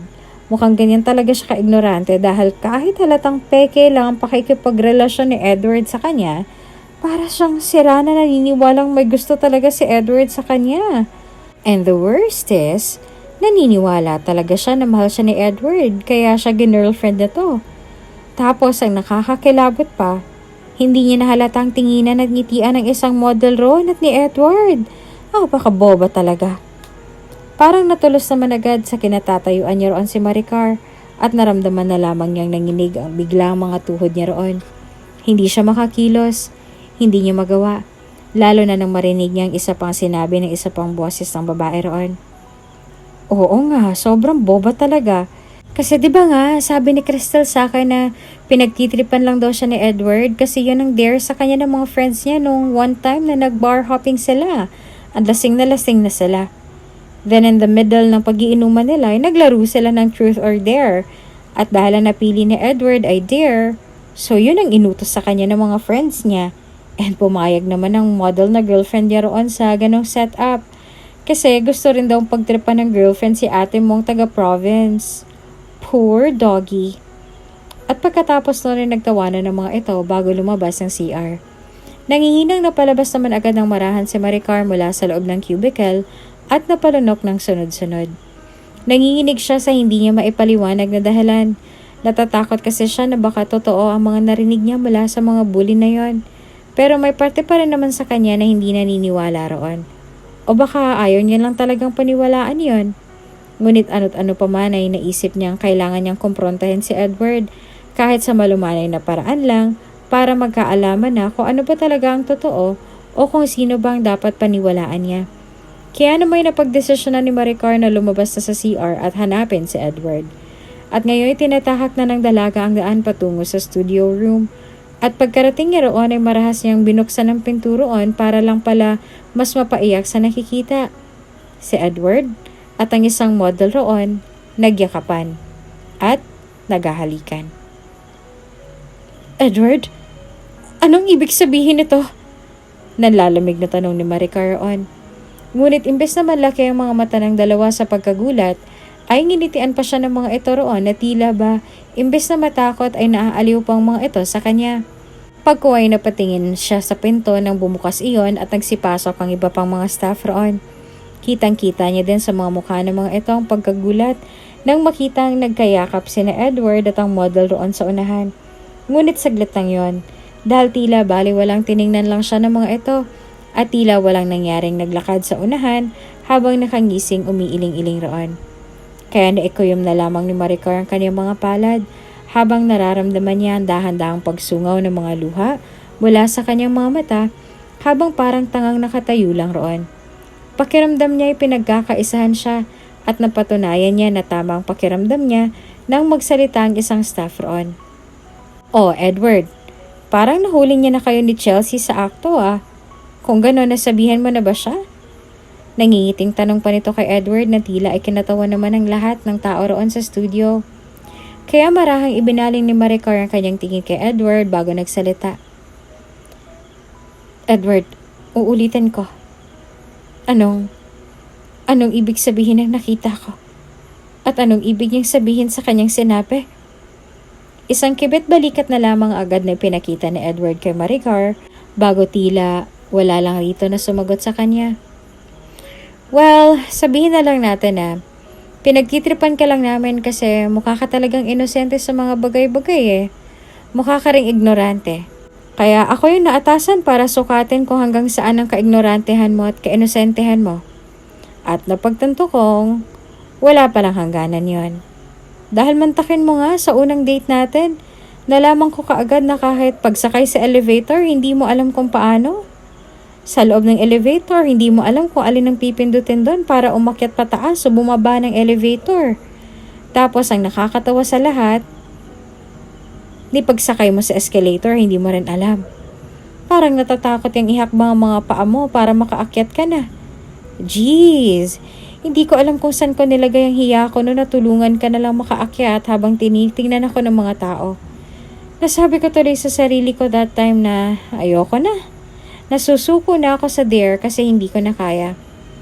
Pero syempre naisip ko na baka meron ka pang hindi alam kaya pinilit ko pa rin ang sarili ko na manatili sa nakakasukang relasyon natin. Kahit sukang-suka na ako na pagtatatawagin kitang babe o pagtatawagin mo akong babe o pagsasabihan mo ako ng mahal mo ko. Talagang nagsisitayuan ang mga balahibo ko noon. Kasi feel na feel mong moment eh. Pero salamat pa rin sa panlilibre mo lagi sa akin habang pinipeke kita. Kasi nabibili ko lahat ng gusto ko para sa girlfriend ko eh. Naiipon ko kasi ang mga pera ko pag nililibre mo ako. Halimbawa, yung mga damit na gusto kong bilhin. Pero syempre, hindi ko mabilis mabili agad kasi uunahin ko muna yung gusto ng honey ko eh. Pero dahil sa'yo, nasa akin na lahat ng gusto ko. So thank you. Thank you, thank you. Hulog talaga sa buhay ko ang isang ignoranting negra na katulad mo. Pagkasabi ni Edward noon ay napuno ng impit na tawanan ng loob ng studio. At si Maricar naman ng mga sandaling yon ay halos hindi na makahinga sa natuklasan. Sobrang sikip ng dibdib niya at pakiramdam niya ay parang hindi niya na kaya pang magtagal roon. Pero sinika pa rin niyang ipunin ang natitirang lakas ng loob ng kanyang dibdib bago mahinang nagsalita. Niloko mo ko, Edward. Niloko mo ko. Akala ko mahal mo talaga ako. Akala ko interesado ka talaga sa akin. Ang akala ko, gusto mo talaga akong kaibiganin. Yun pala, mali lahat ng pag-aakala ko. Yun pala, tama yung mga senyales na pilit kumukontra sa isipan ko. Pero pinili ko lang na huwag pansinin dahil naniniwala talaga ako sa mga dahilan mo. Kung bakit hindi mo ginagawa sa akin ng ganito, ganyan. Naniwala ako sa'yo dahil mahal kita. Kasi akala ko talaga iba ka. Na may respeto ka nga talaga sa akin. Hindi tulad nila. Pero ngayon na nilabas mo ng totoong kulay mo. Napagtanto ko, harap-harapan mo naman pala ako niloloko. Paglalabas si Maricar sa tunay na saloobin niya ng mga sandaling yon para kay Edward. Subalit imbes na matakot ay tila mas lalo pang natawa si Edward sa kanyang sinabi dahil tumawa agad ito ng malakas roon na umalingaw-ngaw talaga sa buong studio bago nakangisi ng mapang-insulto at saka nagsalita. So, sa tingin mo talaga karespe-respeto ka? Putya. Sa postura mong yan na parang losyang namanang? Sa kilos mong yan? Sa pananalita mong yan? Damn it. Kahit pa siguro sabihin mo na ikaw ang magna cum laude sa university na pinapasukan niyo dati, hindi ka pa rin karespe-respeto sa mga mata ko. Bakit? Dahil wala sa itsura na karapat dapat kang respetuhin. Hoy, Ale. Nasa modernong mundo ka na. Nasa syudad ka na. Abay, dapat matuto ka na makisabay sa mga bagay-bagay dito. Hindi yung kung anong nakalakihan mong pormahan sa bukid nyo sa probinsya, dadalhin mo rin dito. Ika nga learn to swim with sharks. Hindi yung parang iniisip mo pa rin na mga botete pa rin ang mga kalangwian mo dito. Kasi Ale, ang pamamaraan sa syudad at probinsya ay magkaiba. Huwag mo na kasing dalhin ang pagka-probinsyana mo dito para respetuhin ka rin ng mga katrabaho mo rito. Hindi porket utosan ka lang dito, magpapakalosyang ka na talaga. At alam niyo guys, sabi niya pa sa akin one time na nagtatampo raw siya sa inyo kasi halatang inaapi-api niyo siya. Pero naiintindihan rin naman daw niya kayo kasi hindi pa raw kayo lubusang magkakilala. Na napapatawad naman raw niya kayo lagi. Kasi napapasaya ko naman raw siya. Kaso ka. Diring-diri ako sa'yo that time, Maricar. Kasi para ka talagang inosenteng bata kung mag-isip at magsalita. Idagdag pa ang halos gusto mong topic natin ay ang mahirap na pamilya mo. Putya, wala akong paki sa pamilya mo eh. Pagsama-sama na lang kayong mga mahihirap na losyang. At oy, Maricar, baka naman mamasamain mo ang pangre-real talk ko sa'yo ngayon, ha? O baka idemanda mo pa ako dahil niloko kita at pinagkaisahan ka namin? Subukan mo lang at sinisiguro ko sa'yo na ako yung mananalo sa korte. Kasi marami akong kakampi na pwedeng baliktarin ang isusumbong mo. Kaya subukan mo lang talaga. Talino ko kaya? Tatawa-tawa ng malakas na wika pa ni Edward sa panghuling sinabi nito roon. Ilang segundong nanatiling tahimik lamang si Maricar roon at dinadigest niya sa kanyang isipan ang mga sinabing iyon ni Edward habang matiim na nakatitig sa gwapo at makinis na mukha nito na hindi tumugma sa magaspang at pangit na ugali nito. Pagkuway malamig ang tingin na ipinukol niya rito bago mahinang nagsalita roon. Edward, akala ko ba'y ako ang parang inosente at ignoranteng pag-iisip sa ating dalawa? Matapos ko kasing marinig ang sinabi mo tungkol sa demandahan, parang ikaw yatang may batang pag-iisip ngayon eh. Mantakin mo umabot ka sa ganon? Ako, sa hinaga pa hindi ko naisip yon. Kaya sa tingin ko ay mas nakakatawa ka. Tapos may sinabi ka pa kanina na hindi ako marunong sa elevator at sa escalator. Diyos ko naman, taga-probinsya nga 'di ba? May nakita ka ba sa probinsya na malapit sa bukid ng mga mall na naglalaman ng elevator at escalator? At sinabi ko naman sa'yo noon na yun ang unang araw na nakapasok ako sa isang mall. Kaya ano naman ang inaasahan mo sa isang probinsyanang tulad ko sa panahon na yon? Alangan naman na maging expert ako agad sa paggamit ng yon, hindi ba? Kakatuklas ko pa nga lang eh. At buti nga hindi ako tulad ng ibang ignorante sa garang pinapakitang pagiging ignorante nila. Naging formal naman ako habang kasama kita, 'di ba? At isa pa, kung tunay kang lalaki at kung matalino ka ngang talaga gaya ng sinabi mo, di sana ako ang inutusan mong pumindot ng elevator button nun. At hindi mo sana ako hinayaang mauna sa paghakbang sa escalator. Kaso dahil halatang hindi ka tunay na lalaki at halatang nagtatali-talinuhan ka lang, ay yun ang nangyari. Napahiya ako sa harap ng maraming tao. At ngayon, pinahiya mo ulit ako. Pero ang tanong na lang talaga, kaninong utak ba talaga ang tunay na kahiya-hiya ngayon? Yung tunay na inosenteng bata mag-isip at ignorante? O yung utak ko ba talaga? O yung utak mo? Kayo? Yung kaignorantehan ko ba talaga ang dapat na pagtawanan? O ang katangahan nyo dahil naniwala agad kayo na pwedeng maging expert agad ang isang probinsyana kung paano gamitin ng elevator at escalator? Kahit unang beses pa lang siya nakakita ng mga iyon sa personal, sa buong buhay niya? Pagkasabi ni Maricar ng lahat na yon ay tila nagmistulang sementeryo ang loob ng studio. Ang mga mata ng mga ito roon ay nanlilisik habang nakatingin sa kanya. Lalo na ang mga mata ni Edward at ng babaeng natitiyak niyang siyang tunay na girlfriend. Tila hindi matanggap ng mga ito ang pagsagot niyang yon. Parang ang iniisip kasi ng mga ito ay porket lagi niya nalang nilalamon ng mga masasakit na salita ng mga ito noon pa mang unang pagtapak niya sa kumpanyang iyon ay hindi na talaga siya aabot sa punto na mapuno na siya. At napuno na nga siya ng mga sandaling yon. Lalo na nang marinig niya ang lahat ng mga masasakit na salita mula mismo sa lalaking hinahangaan niya. Mula mismo sa lalaking akala niya, mahal talaga siya kaya minahal niya, tinitingala niya. Kaya wala siyang pinagsisisihan sa mga nabitawan niyang salita rito. Tila noon pa natauhan si Edward mula sa pagkakatulala sa mga nasabi niya. Pagkuway maangas pa nagsalita ito roon. So matapang ka na pala ngayon, negra ka, ha? Kala mo naman ikinaputi mo yan? Wika pa nito, tumawa roon na halatang napipilitan lang. Na tila ba upang maibalik lang nito ang yabang nito sa katawan na marahil ay saglit na nawala sa mga binitawan niyang insulto rito. Mas lumamig pang lalo ang mga tingin ni Maricar kay Edward ng mga sandaling yon dahil sa kababawan ng mga sinabi nito. Pagkuway iiling-iling na ngumiti siya roon at may malamig na ngiti sa mga labing tumugon siya rito. Alam mo Edward, inaamin kong minsan sa buhay ko'y hinangaan kita. Pero ngayon, sa ipinapakita mo sa akin ay masasabi kong hindi na. Kasi mas magagawa ko pa sigurong respetuhin ang isang hayop sa lansangan na marami ng sugat sa balat dahil wala nang nag-aalaga. Kaysa naman sa isang tao na tulad mo na hindi marunong rumispeto sa kapwa-tao. Kung sa tingin mo ay mababang uri kumpara sa'yo. Pero okay lang yun, Edward. At kayong lahat dito. Hindi ko kayo iiwasan. Hindi rin naman kasi ako pwedeng umalis sa trabahong to. Kasi gaya nga ng sinabi ko sa'yo noon, Edward, hindi ko pa natutupad ang mga pangarap ko para sa pamilya ko. Kaya hindi pa ako aalis dito. Kahit pa sobra-sobra ng pagkapahiyang pinaranas niyo sa akin ngayon. Kahit sobrang sakit na, hindi ako aatas. Kasi ang isang inosente, At ignoranteng tulad ko ay may pangarap para sa ikabubuti ng pamilya ko.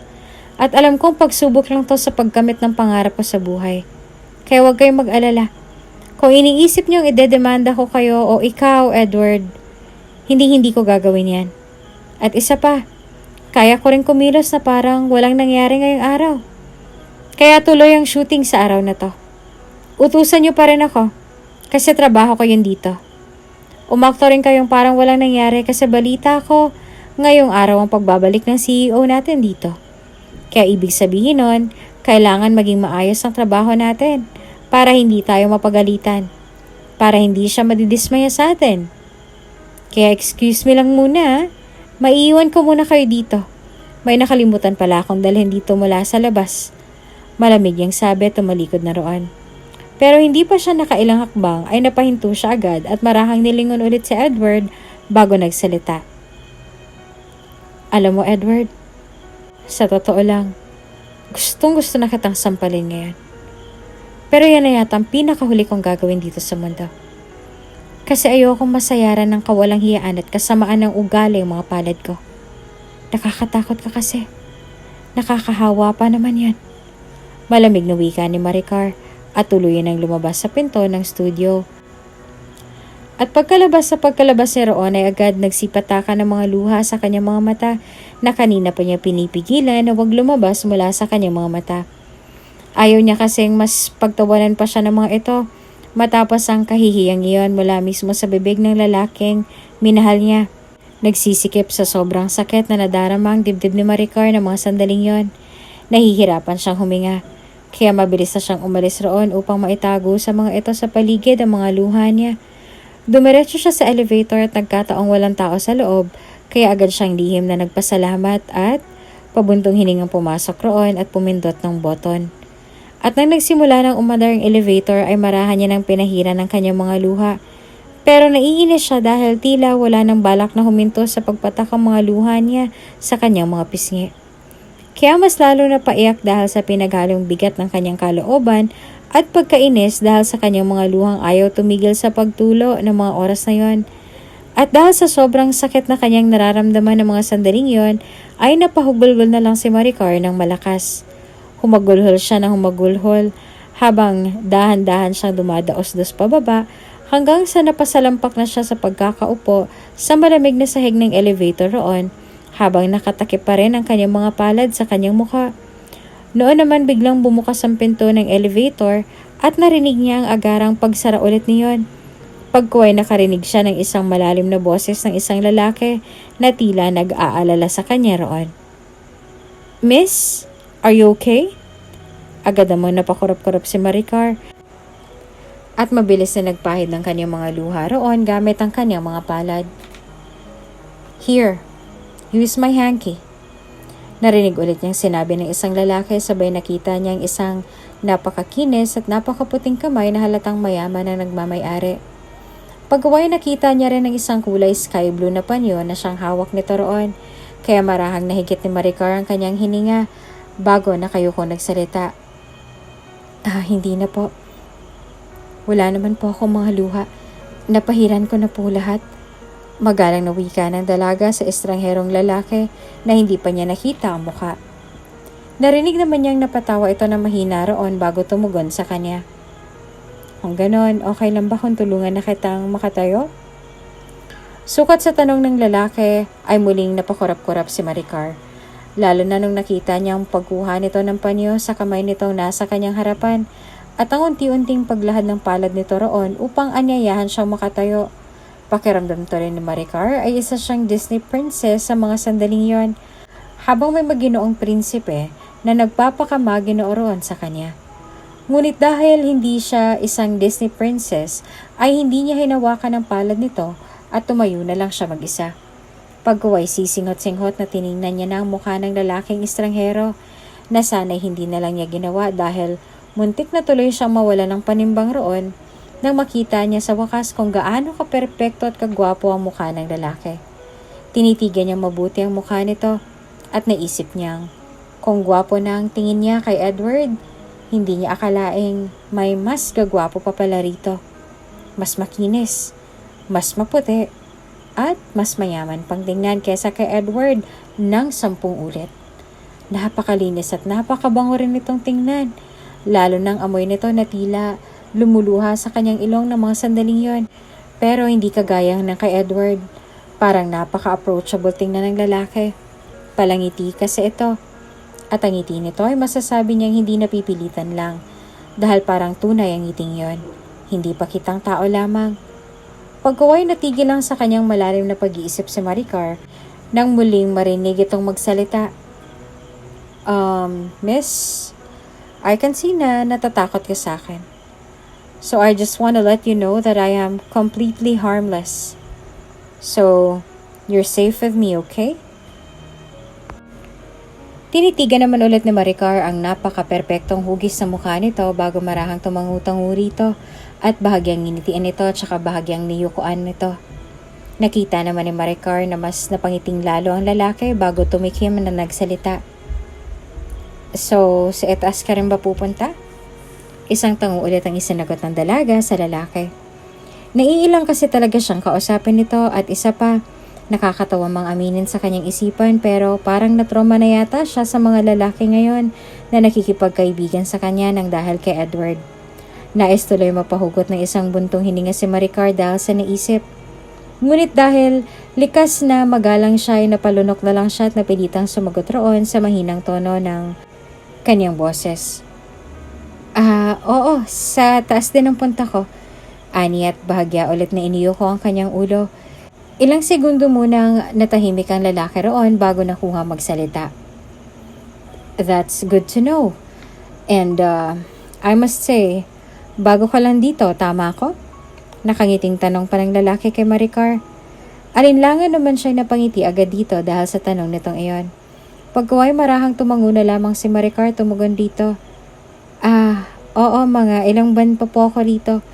Ikaw po ba, bago ka rin po ba dito? Ngumiti naman agad ng pagkatamis-tamis ang lalaki sa kanya bago nagsalita ron. As much as I want to be humble in front of you right now, but I guess I have to tell you the truth dahil baka isipin mo na pinaglololoko kita. No? Hindi ako bago dito. Matagal na ako dito dahil ako ang may-ari ng kumpanyang to. Pagkasabi ng lalaking noon ay dahan-dahan na paawang agad ang mga labi ni Maricar dahil sa labis na gulat at pagkapahiya dahil sa tanong niya rito at nang malaman niyang ito pala ang CEO ng kumpanya, ang may-ari ng kumpanyang pinagtatrabahuan niya ilang buwan na. Naisip niya na ang kapal ng mukha niya na makipag-usap rito ng casual at tinanong niya pa ito kung bago nang ba ito dito. Kaya halos matunaw na si Maricar sa labis na hiya nang nararamdaman niya ng mga oras na yon habang namumulang mga mukhang napatingin dito. Kaya na may matapos niyang kagatin ng mariin ang kanyang pang-ibabang labi ay mapulang-mapulang buong mukha niya at na nagsalita siya. Nako sir, pasensya na po, hindi ko po kasi talaga alam kaya sorry po talaga. Pasensya na po talaga sir. Halos maglumuhod na si Maricar sa harap nito nang sabihin ng mga katagang yon. Agad namang natawa ng mahina ang boss niya na halatang naaaliw sa naging reaksyon niya roon. Pagkuway tumatawa ng mahinang nagsalita na ito roon. No, it's okay. Wala kang dapat ihingi ng tawad. After all, hindi mo naman alam kasi nagkataong hindi ako ang nag-interview sa'yo nung mag-apply ka dito. So wag mo nang isipin yan. Nahihiyang napatango naman agad si Maricar at mas nahiya pa yata siya sa sumunod na sinabi nito. Dahil ang segundang sinabi ng boss niya rito agad ay, So, may I know your name? Your full name, to be exact. Otomatikong napalunok naman agad si Maricar dahil sa tanong ng kanyang napakagwapong amo. Nahihiya siyang magsabi sa pangalan niya. Naisip niya kasi na tatatak sa isipan nito ang pangalan ng babaeng makapalang mukhang ini-easy-easy lang ito sa pagtatanong kung bago din ito sa sarili nitong kumpanya. Tapos hindi pa niya tinanggap ang offer na tulong nito sa kanya kanina mula sa panyo hanggang sa nakalahad na palad nito. Talagang napakakapal ng mukha niya roon, naisip ng dalaga. Pero hindi naman pwede na hindi niya sabihin ito ang pangalan niya dahil baka ikikout siya nito dahil lang doon. Kaya ang nais na lang tuloy na Maricar ng mga sandaling yon ay magkaroon ng milagro upang makaiwas agad siya sa kanyang gwapo at mabait na amo pag sinabi niya na rito ang buong pangalan niya. At doon, biglang bumukas ang pinto ng elevator. Kaya na may kasabay ng pandalaki ng mga mata roon ay agad siyang nagsalita ng, Maricar po, Maricar de los Reyes po ang pangalan ko. Aniya at ang halos patakbong humakbang siya palabas ng elevator at nagtatatakbong umalis na mula roon. At naisip niya, bibilis-bilisan niya ng kumuha ng mga costume na sinend ng kanyang producer kahapon na siyang gagamitin sa photoshoot mamaya. At naisip rin ng dalaga na sa pagbalik niya mamaya ay doon na lang siya sa hagdan dadaan dahil baka magtagpo ulit ang landas nila ng napakagwapo, napakabait at napakabangong amo niya na si Sir Red. Alam niyang pangalan nito dahil nakatatak na sa kanyang isipan ng mga sinabi ng isang babaeng mapanglait kanina. At naaalala niya pang eksenang sinabi nito. Girl, ano ka ba? Katawan lang ba ni Mr. CEO na si Sir Red ang katulad ng kay Zorro? Siyempre pati na rin yung mukha niya. He's just so perfect, like gosh. Excited na talaga ako makita siya ulit. Para nakikita ko na ngayon ay nakakabighaning mga ngiti ni Sir na parang inaaliw at tinutunaw ang buong katawang lupa ko. Why, so gwapo talaga, like. Napangiti na lang tuloy roon si Maricar nang siya na mismo ang nagkakumpirma noon na gwapo nga ito at kahanga-hanga. Ngunit hindi tulad ng babaeng iyon na hindi lang puro pisikal na anyo ang hinahangaan niya kay Sir Red, kundi pati na rin ang kahanga-hangang pag-uugali nito. Halata kasi talagang mabait ito, na hindi lang iyon pakitang tao lang. Kitang-kita niya iyon sa mga mata nito nang tila tinitigan nito ang mukha niya kanina sa kabuuan ng pag-uusap nila. Kaya hindi tuloy mapigilan ni Maricar mapangiti habang iniisa-isa ng damputin ang mga costumes na naroon na kinakailangan sa photoshoot. Kahanga-hanga naman kasi talagang kagwapuhan at kabaitan niyang taglay. Talagang kahanga-hanga ng sobra. Nakangiting wika pa ng dalaga sa isipan. Ngunit unti-unting napalis ang ngiti niya nang may mapagtanto siya. Ayan na naman kasi, humahanga na naman siya agad sa isang lalaki. Kailan kaya siya matututo sa pagkakamali niya magtiwala agad sa isang lalaki dahil lang sa pinakitaan siya nito ng tama? Nailing tuloy si Maricar sa naisip niya. Pagkuway naisip niya na kung maaari, kung magtagpo ulit ang landas nila ng among si Red, ay pasimple na siyang iiwas rito dahil baka dito na naman mahulog ang loob niya. Kahulog-hulog pa naman agad ang klase ng personalidad na meron nito. Kaya mula ng araw ng iyon, ay pipilitin na lang niyang iwasan ng kanyang amo at inalala na lamang na bago pa lang siya nasaktan sa ex-boyfriend niyang si Edward. O kung ex-boyfriend ba talaga niya matatawag ito pinagtripan lang naman pala siya nito. Sa naisip ay napabuntong hininga na lamang si Maricar at itinatak na lamang niya sa isipan na hindi na siya magpapaloko ulit sa kabaitan ng isang lalaki sa kanya. Dahil sa isip niya, parang pare-pareho lang talaga ang mga lalaki. Magaling sa umpisa, tapos manluloko at lolokohin ka lang pala. Muli na lamang napabuntong hininga roon si Maricar at ipinagpatuloy na lamang ang ginagawa. I'm sorry to tell you this, Erica, but none of these models captures my attention in wearing these luxurious jewelries. Pabuntong hiningang wika agad ni Red roon at napapikit ng mariin matapos problemadong isinandal sa sandalan ng kanyang recliner ang likod ng kanyang ulo ng mga sandaling yon. Nai-stress siya dahil ni isa sa mga nagagandahan at nagtitisayang mga models roon ay hindi pumasa sa pihikan at perfectionist na panlasa niya. Tila nababahalang nagsalita naman agad roon ng producer na si Erica. But sir, yan na po lahat ng international models natin. And take note po, we're paying them huge amount of money. So it's gonna be a waste of money and a waste of time if you still won't approve this last model of ours. Pinaypayan pa nito ang sarili dahil sa pawis, kahit sobrang lamig ng aircon ng kanyang opisina roon. At nang sabihin niyo ni Erica kay Red, ay mas lalong na problema tuloy ng doble si Red. Lalo pat nalaman niya na ang last picture ng isang modelo roon na may suot sa mga magagandang international jewelry sa leeg at tenga nito ay ang last model na pala nila roon among his choices. Kaya napabuntong hininga na lang ulit si Red at nagsalita. God, Erica, I really don't care about the money actually. Well, it doesn't matter to me. But the models do. Wala talagang pumasa sa standards ko. And Erica, di ba sinabi ko na sa'yo na find some models or even one model who's perfect fit for this international jewelry that offers fascinating luxuries. And then you brought me these kind of models? And worst, we're running out of time. Muli na pahugot ng malalim na hininga si Red roon na sinagot rin si Erica ng mas malalim na buntong hininga pa bago sumagot. I'm sorry, Sir Red, but don't worry, sir. I'll make this work before time. Pagtutulungan namin ng buong staff ito, sir. Hindi naman agad tumugon si Red roon. Nag-isip siya ng malalim. Naisip niya kasi, hindi kasi pwede na iasa niya lang kay Erica iyon o sa mga staff niya. Dapat ay may gagawin din siya para masolusyonan ang problema nilang yon. Tinignan niya ulit ang mga larawan ng mga modelo. Puro tisay ang mga ito kaya para sa kanya, common at hindi masyadong na-emphasize ang mga suot nitong mga jewelries.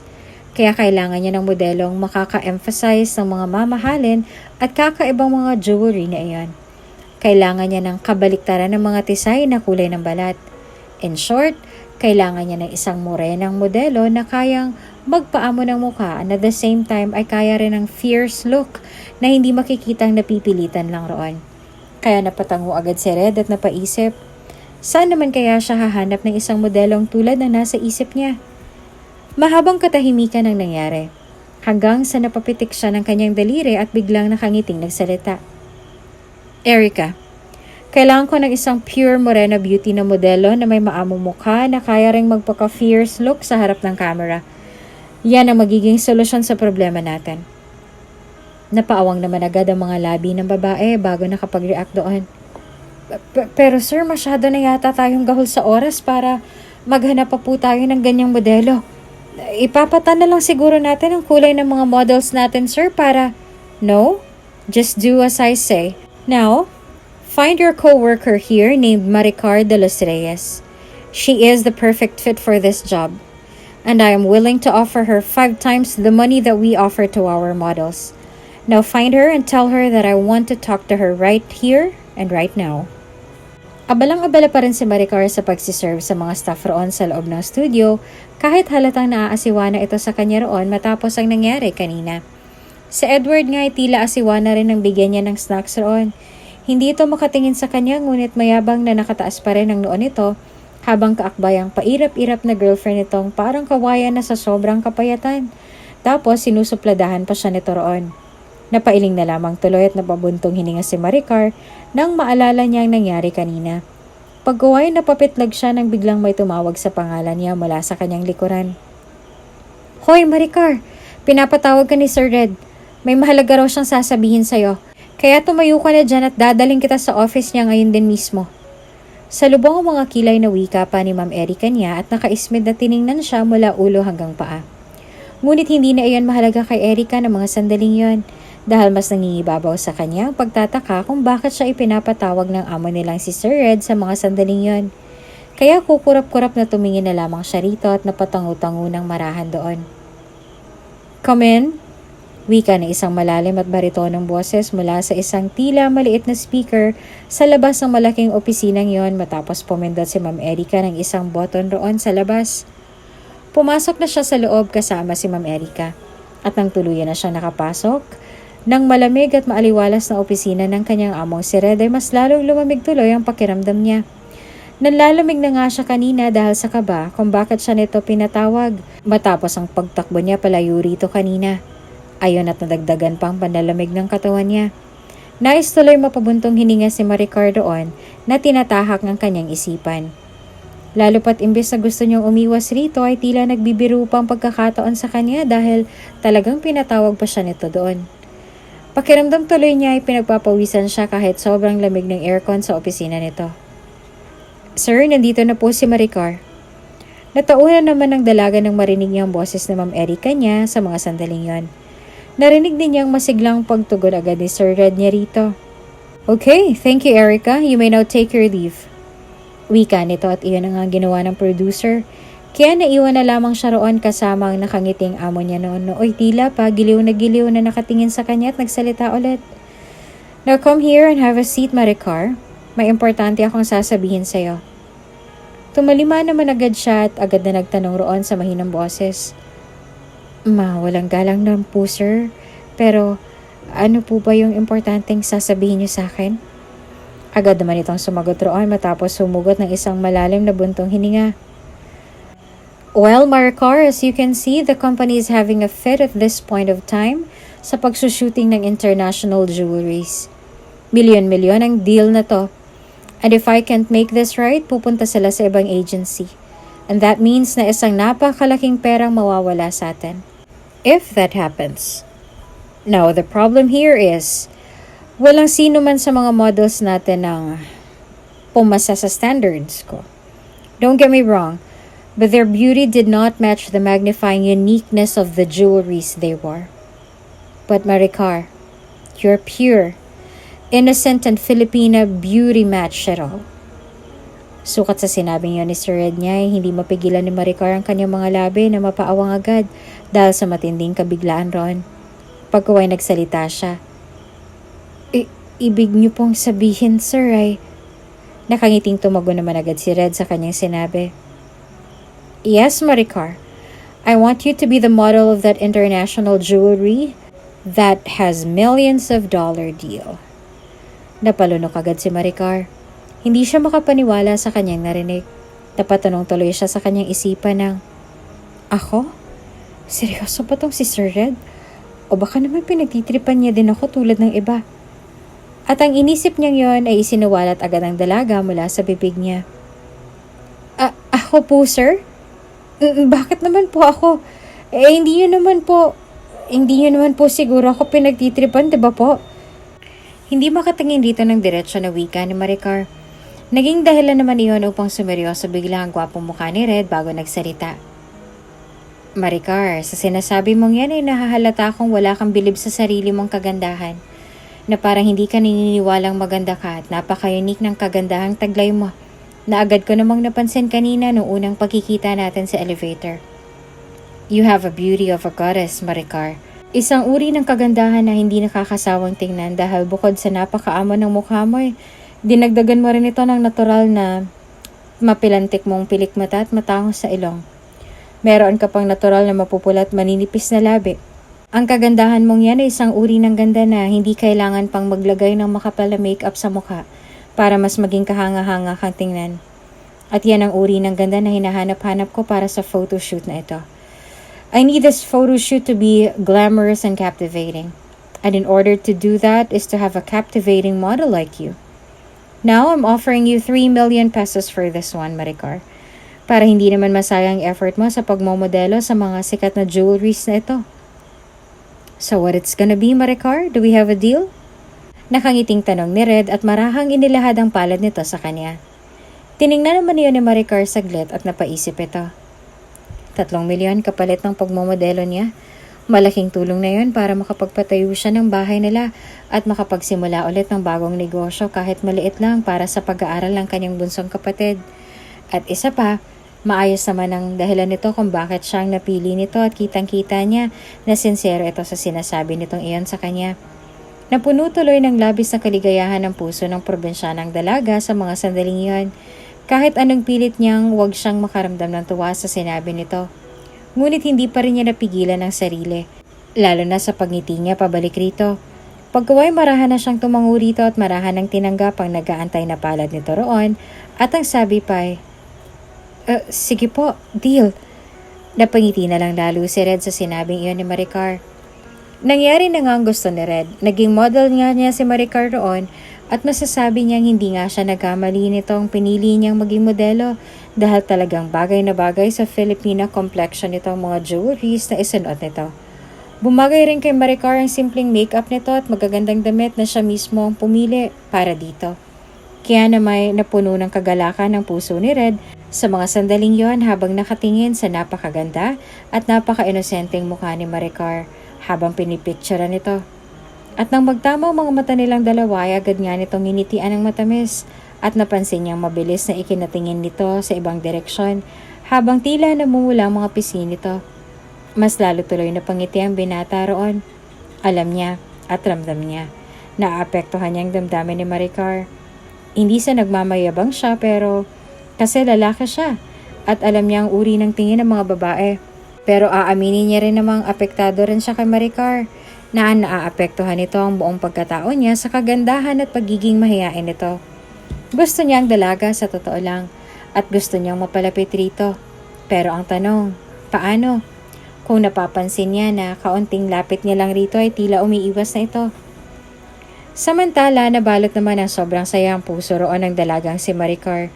Bukod kasi sa paminsan-minsan tinginan nila noon ng amo niyang si Sir Red, ay naaaliw rin siya sa mga reaksyon ng mga katrabaho niya roon na halatang napapahiyat habang nakatingin sa kanya ng pinipicture ng photographer. Lalo na si Edward, nahalata niya sa mukha nitong pagkapahiya dahil siya na ang naging modelo at hindi na ang girlfriend nito. At nang matapos ang photoshoot at pagkaalis roon ni Sir Red, ay nagulat na lamang siya ng isa-isang nagsorry ang mga ito sa kanya, lalo na si Edward. Natauhan na raw ito sa sinabi niya at nahihiya na raw ito sa kanya. Lalo pat ang isang tulad niya na binubuli ng mga ito ang nagustuhan ni Sir Red na magmodelo sa napakasikat na international jewelry na yon. Napatawad na rin naman agad niya ang mga ito. Hindi niya kasi ukaling magtanim ng galit sa kapwa. Yun ang turo sa kanya ng mga magulang niya. De bale na raw mahirap, basta mabuting tao. At yon ang laging tinatak ni Maricar sa isipan niya. Kinabukasan matapos ang photoshoot nila ay nagulat din si Maricar nang malaman niyang pinapatawag ulit siya ni Red. Kaya dumiretso agad siya sa opisina nito para lang mapaluha sa tuwa nang malaman. Maricar, they loved it! Our clients loved your face and they want you to be their model again for their new product. And Maricar, this is such a huge opportunity for you. Stepping stone mo na to dahil malay mo, para ka talaga dito sa trabahong to. And if you have doubts again, always remember that there are lots of people out there who believe in you, who adore you. At isa na ako sa mga taong yan. Sinserong wika ni Red na mas masuyong ngiti sa mga labi nito na naging dahilan upang agad humapdi ang bawat sulok ng mga mata ni Maricar ng mga sandaling yon. Pagkaway naiiyak na nagsalita siya sa garalgal na boses. Salamat po sir. Napakasaya ko po ngayon. Dahil po sa inyo may mga pintunan ng oportunidad na bumubukas para sa akin. Kaya maraming salamat po sir. Umiiyak na wika ni Maricar at nagulat pa nga siya dahil naramdaman niya ang biglang pagyakap ni Red sa kanya at tinapik-tapik ang kanyang likuran na para bang pinapakalma siya sabay sabing, Maricar, you deserve it. Kaya magmula ngayon, huwag mo nang idaw ng sarili mo. Maniwala ka sa kakayahan mo at uulitin ko, deserve mo yan. At dahil dyan, bibigyan kita ng 10 days leave para makapag-unwind bilang pasasalamat ko sa'yo dahil ikaw ang naging daan upang mapabilib ulit ang mga clients natin sa kumpanyang to. So tell me, where do you want to unwind and I'll make it happen? Agad namang napakalas mula sa pagkakayakap si Maricar kay Red at may luha sa mga matang nagsalita. Talaga po? Kung ganun po sir, gusto ko po sanang umuwi sa probinsya namin at doon po ako manatili sa loob ng 10 araw. Magiliw niyang sabi na agad ring ikinatuwa ng gwapong mukha nito bago sumagot. In that case, sasama ako sa'yo. Napakurap-kurap naman agad si Maricar bago nagtatakang tumugon sa kanyang pos. Po? Bakit naman po? Napatikim naman agad si Red sa tanong na iyon at nagsalita ng mahina at seryosong tono ang boses nito. Because I want to know you more. Because I like you. Nanlaki agad ang mga mata ng dalaga sa sinabi ng kanyang among si Red. Pati nga puso niya ay tila nalaglag na sa gulat dahil sa sinabi nito. Pagkuwa'y tumatawa dahil sa nervyos na nagsalita siya. Sir, marunong ka rin po palang magbiro. Ngayon ko lang po nalaman. Ani at lumunok pa ng sunod-sunod. Pero agad din itong sumagot ng, mas marunong ako magmahal kaysa magbiro. And Maricar, believe it or not, but ngayon lang ako nagkagusto sa isang babae. Ngayon lang. Maniwala ka. And believe me when I say, I was patiently waiting for God's perfect timing. And I guess ito na yon. Ikaw na yon. Kasi naramdaman ko nalang bigla na may gusto na ako sa'yo. At hindi ko alam kung paano ko to i-handle. Kasi it's really my first time to feel this. But here I am facing my fear. Just to tell you the truth. That I really, really like you. Iba ka kasi sa mga babaeng nakilala ko. Hindi ka kasi maarte.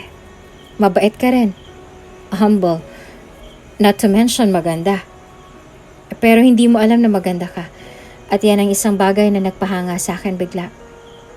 And I think those are the few reasons that I like you. I like you so much. And I want to know you deeply. I want to know your family. I want to know you more. And I'm sorry kung nabigla ka sa confession ko kasi pakiramdam ko pag hindi ko to sinabi sa'yo, magsisisi ako sa huli kapag naunahan pa ako ng iba. So here I am confessing to you. At sana bigyan mo ako ng chance na gustuhin ka. At gustuhin mo rin ako pabalik. Nakita naman ni Maricar na sincero si Red sa sinabi nito. Kaya naman napatulo agad ang kanyang mga luha ng sunod-sunod bago mapait ang ngiti nagsalita roon. Amo kita, Sir Red. Okay lang po ba talaga sa inyo na nagkakagusto kayo sa isang hamak na empleyado mo lang? Sumagot naman agad ito ng, what's wrong with that? Hindi naman nasusukat sa estado ang pagmamahal. Kung mahal mo, mahal mo. Mahirap man siya o mayaman. Napatuloy-patuloy ng sunod-sunod ang mga luha sa mga mata ni Maricar bago humihikbing sumagot rito.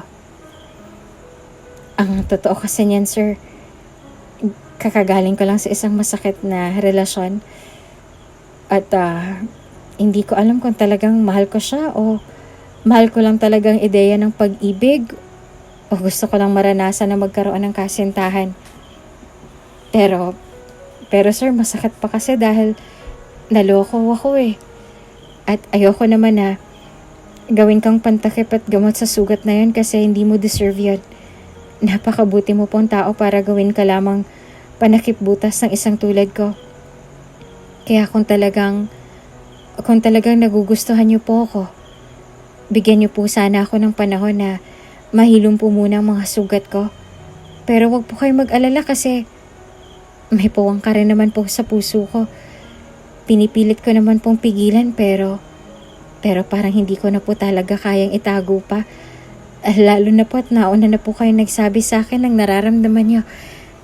Kaya siguro pwede na rin po akong umamin na gusto din po kita. Nakita mo po kasing halaga ko, sir. Pinaramdam niyo po sa akin. Kaya sir, sana'y okay lang po sa inyo na bigyan mo po muna ako ng panahon na maghilom ang mga sugat kong to, sir. At pagkatapos nun, bahala na si Batman. Namumula ang buong mukha sa sobrang hiya na wika ni Maricar kay Red.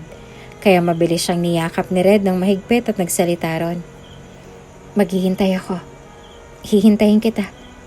Dahil alam ko, ikaw na ang babaeng nakatadhana para sa akin. Ikaw na yung hinihiling ko sa kanya. Kaya Maricar, asahan mo. Hihintayin kita.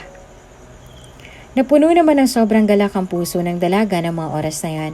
At kaalinsabay noon ay ang pagpatak ng kanyang mga luha ng kaligayahan habang niyakap rin ito pabalik. Dumaan ang mga araw, linggo at mga buwan, naging okay na si Maricar. Kaya masayang niligawan na siya ni Red pagkatapos. Dumaan ulit ang ilang araw at ilang mga buwan. Sinagot niya na rin sa wakas si Red. Naging masaya sila pareho, pati na ang mga magulang nila. Kasi sa wakas, ay nakatagpo na sila ng tunay na pag-ibig na talagang masasabi nilang kagustuhan na ng Panginoon. Hanggang ang pag-ibigan nila ng maraming taon ay nauwi na sa isang kasalan na naging dahilan upang mas lalong sumaya ang mga puso nilang dalawa, lalong-lalo ng mga puso ng mga magulang nila at ng kapatid ni Maricar. At sa sandaling yon, habang may ngiti sa mga labi ang pawang matatanda na sina Maricar at Red, ay namutawi ulit sa mga labi nilang dalawa mga salitang paulit-ulit nilang sinasabi sa isa't isa mula pa noong dalagat binata pa sila hanggang ngayong matatanda na. Mahal kita, aking pinakamamahal na asawa. Mula sa pusong wika ng matandang si Red kay Maricar na agad ding sinagot ng matandang si Maricar ng, mahal na mahal din kita, aking pinakamamahal na asawa.